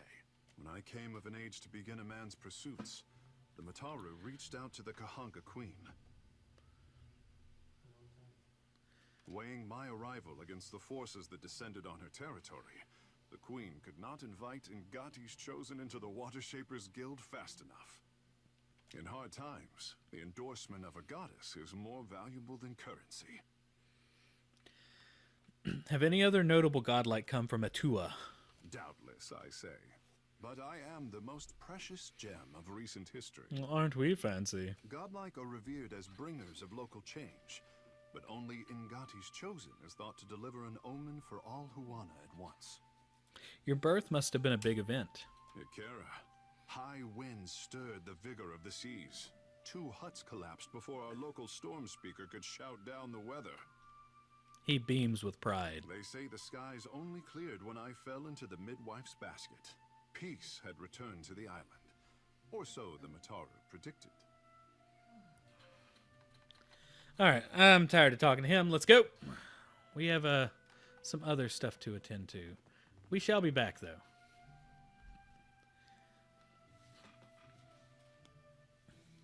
All right, so I have a full team.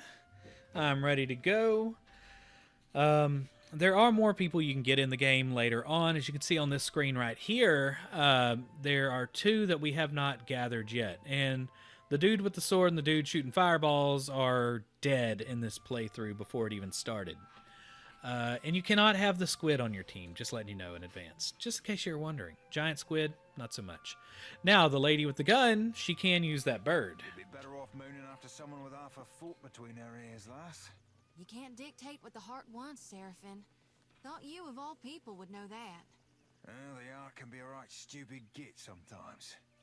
It don't always deserve your listen. All right, Serpent's Crown.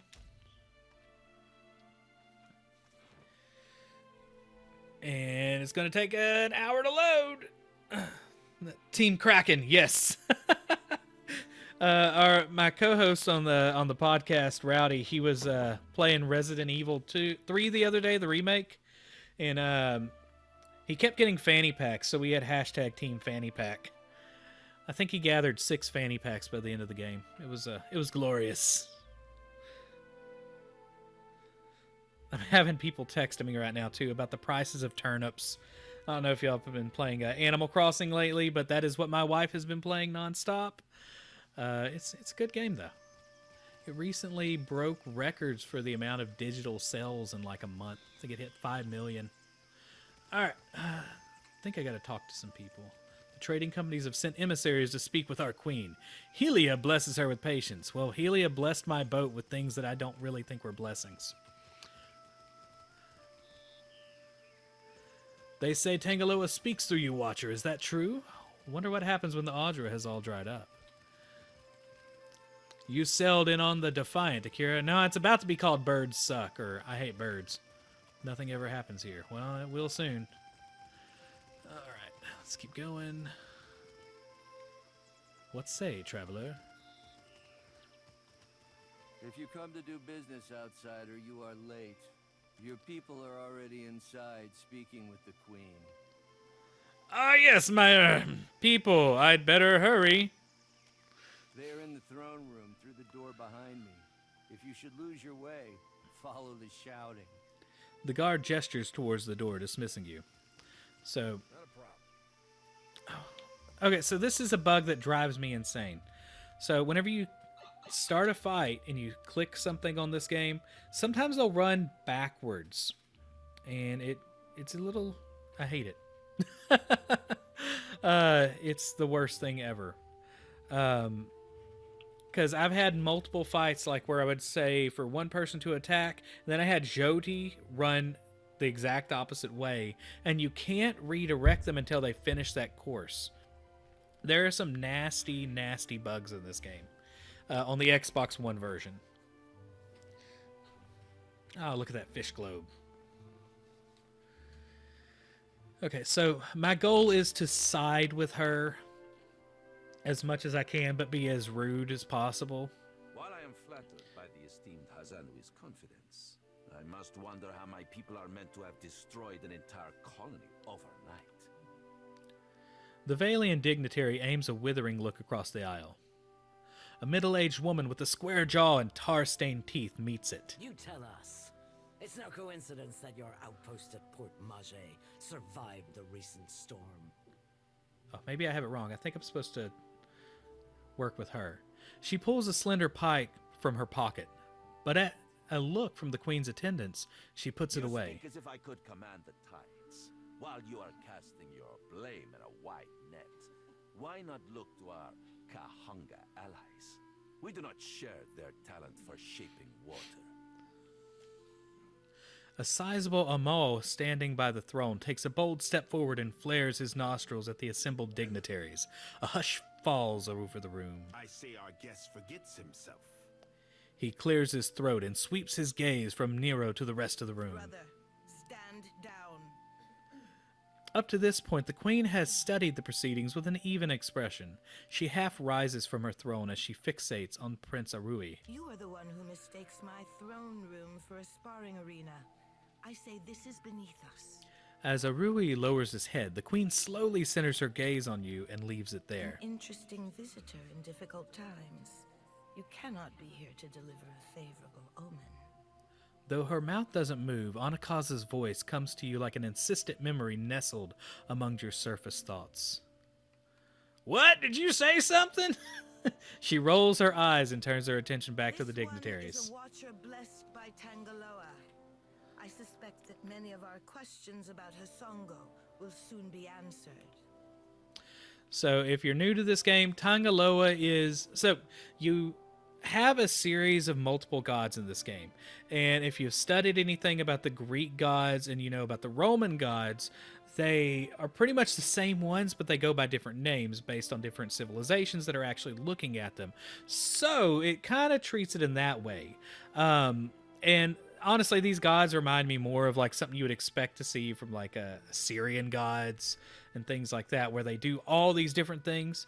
Rather than having a whole bunch of gods, they have like a subset of smaller gods that do a bunch of different activities. Anyway, side quest, thought process. The Queen's voice fills the expansive room, leaving you with a hushed silence to fill. Let's see.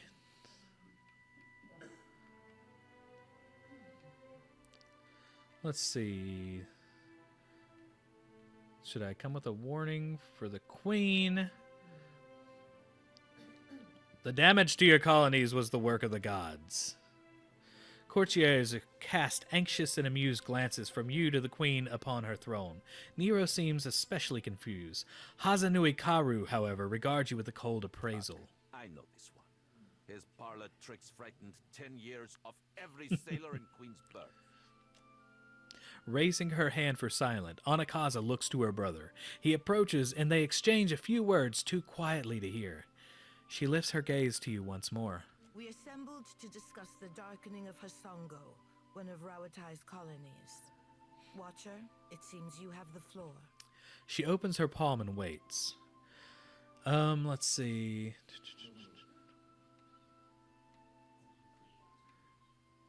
Forget Hasongo. I seek the giant who crosses through these waters. Huh. What sailor's tale is this? She snorts. Have you not heard the rumors, Karu? An Hydra Colossus marching across the sea. Sailor tales, but credible ones. Nero crosses his arms, looking distinctly uncomfortable. How came a watcher from half the world away to be involved in these happenings? Enlighten the court. Alright, so let's... I'm here against my will. Anyone still listening is free to help me or stay out of my way. Jody puffs out a heated breath. At least you've got gumption. Nothing worse than standing around in the middle of a storm. She glares briefly at the queen. What are you asking of us?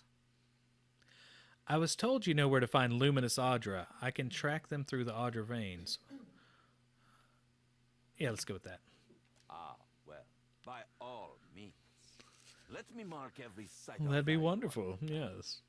Acting on this threat would be reckless until we understand it better. Anakaza doesn't look away from you as she addresses the other dignitaries. I believe our course is clear. We will send the Watcher to Hasongo. Anakaza spreads her hands, calmly assured of her reasoning. Set sail to the west of Neketaka. I would tell you to keep a weather eye out for a lighthouse, but the God of Light did not appreciate competition. Something to add, Hazanui? You have an eager look about you. She believes herself entitled to my ear, I say. Anakaza's gaze wanders back to you only briefly. Only that Hasongo is a Rawataian outpost. It would be useful for the Watcher to take one of ours along. She inclines her chin at another woman standing Ma'am. nearby. Ah, it's Maya. Okay. A composed Amawa stands at attention, her furrowed brow cleaving down otherwise warm features. By her feet, a colorful bird preens itself without concern. Maya's an expert sailor and a better sharpshooter. The best the Brass Citadel has to offer. She looks you in the eye and gives you a slow nod. Whatever comes your way, she'll see it first. If it gets me and Ashiza out of diplomat duty, we'd set sail with a drunk scolder at the helm. Maya sighs with resignation and nudges her bird affectionately with her toe. You should feel no obligation to take on additional crew. The choice is yours. I'll take her. Always good to have a rifle on hand. Say the word and I'll shoot the tip off a green boy's nose. Ashizi looks up at Maya and warbles something agreeably. So I've actually never really... I don't think I've finished a game with Maya. I've always ticked her off somehow. Hands on his hips, Seraphine grins. Thoughtful, Jody rubs a knuckle along the edge of her jaw. But perhaps if we were permitted to send our own experts to the region, we could... Calm down, Nero. I'm sure you'll get one of your spies in place eventually. A lazy half-smile tugs at her mouth. In the meantime, Watcher, I hope you'll meet me in the Brass Citadel. There's more for us to discuss among friendlier company. She glares briefly at Nero. I believe we are finished here. Are we? Queen Anakaza rises from her throne, and the surrounding guards stand at immediate attention. Popular. Take care at Hasongo. The Deadfire was overfull before Aethys blundered in. Anakaza nods to you as she Your adjourns. allies will use you toward any end. Do not give your trust lightly. Anakaza clears her throat and sweeps the room with her I gaze. say it is beyond time our guests lick their wounds somewhere else. He banishes the foreign dignitaries with a swift and unmistakably disgusted wave. Alright, so we are kind of setting into action some new things. So I'm pretty low on... Well, let's see. I'll keep her as a ranger, methinks. Now, I already have a Chanter, but he seems way more fun than Maya. And my crew wants some fun, so we're just going to keep her there for now. The chance. Your coming is a favorable omen already. The prince nods and crosses his arms, a self-satisfied smile on his lips. I'm just happy to be alive. I've seen some things. I say. You happen by a time when our rivals bicker and tear at each other's throats. Bringing Gati's chosen on your trek up the mountain. He nods to Takehu with approval. It does not take a priest to see how the gods send us an outsider to dig under the skin of our enemies. Arui chuckles to himself and nods. Let's see. You never know, I could be a bad omen. I am most definitely a bad omen. Takehu rocks back on his heels, nodding to himself. What is that from? Progressive. Bad to outsiders, I say. Anyone who can empty this hall of dignitaries is a friend to the Juana. I will not paddle around the island. My sister wants to know if you are as useful as you are disruptive. She trusts me to judge this. You did not come this far to serve the crown, I say. But sailing is an expensive hobby. Loyal service can keep your galley stocked. I could. Let's see. What kind of loyal service do you have in mind? Though he had not been paying attention up to this point, Takehu rouses from distraction and blinks at you. My sister keeps a tight grip on Neketaka, but the filth of it drips down her palm and into the gullet. So the gullet is the slums of Neketaka. They're home to both the Raparu caste of the city's Huana, as well as a myriad colorful and unsavory figures.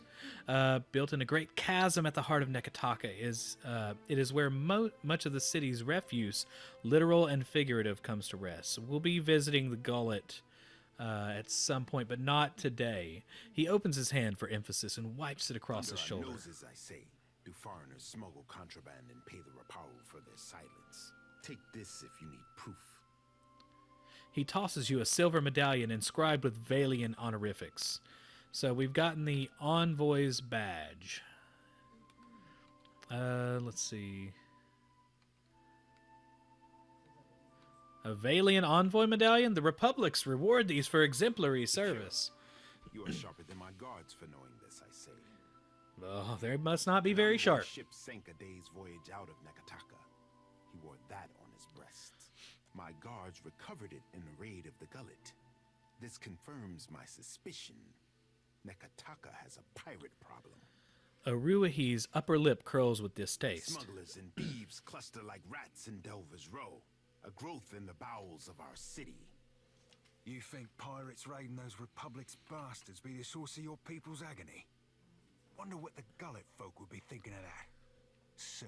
Anyone who preys on my people will know Anikaza's justice in time, I say. Aruahi narrows his eyes at Seraphim. I want someone to peddle the medallion to the black market, earn the trust of these pirates, and learn how supplies come into my city. His gaze rises to meet yours, cold and calculating. Why do you need a watcher for inspection duty? It must take keen senses to peer through the veil. Rahui thumbs his jaw and nods to will himself. Miss the details that stand out to you, I'm thinking. Sounds profitable. Anything else I should know? Yours is not a face that others will recognize. Let no one learn that you work for the crown. Naturally, you will want to take Ngati's chosen with you. Aruahi smiles at Takehu and inclines his head. For what does the lower city need an artist? Jyoti's eyes narrow, dark lashes fusing. You mistake me, I say. I send you because of the missive you delivered to my sister. He raises his brow as silent understanding passes between them. Akira, I did not realize. Takehu nods slowly and folds his arm. Is anyone going to clue me in? Better if we discuss it on our way down the mountain. Takehu turns to Aruhi, who nods in agreement. Guard in the gullet. I fear the caverns run deeper than even Ngati could guess. The prince dismisses you with a nod. All right. So we have some new things that we can do. I think we can talk to... Let's see if I have that quest yet. I was going to try to talk to the queen one-on-one before I stop the playthrough.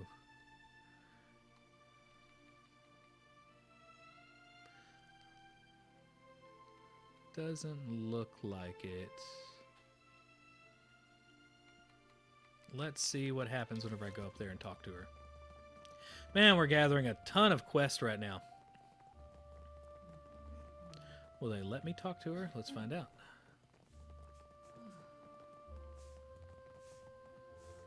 Nah, I can't go at this moment. All right, so I am going to go ahead and stop for the day. I've gathered a whole bunch of quests.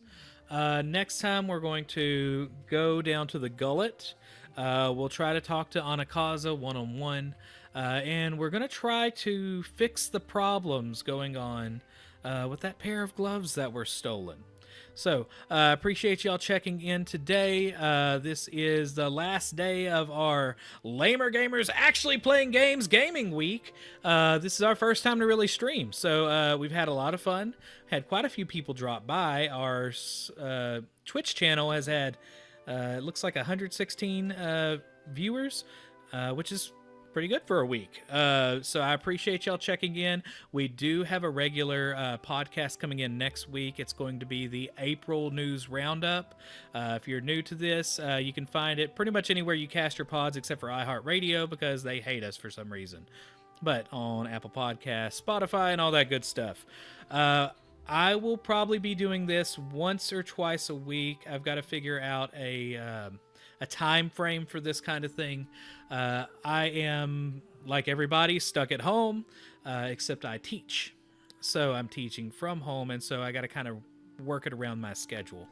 But that being said, I really appreciate y'all coming in for Deadfire. It's been way more popular than I expected, especially on YouTube. We're over 200 views of this series so far.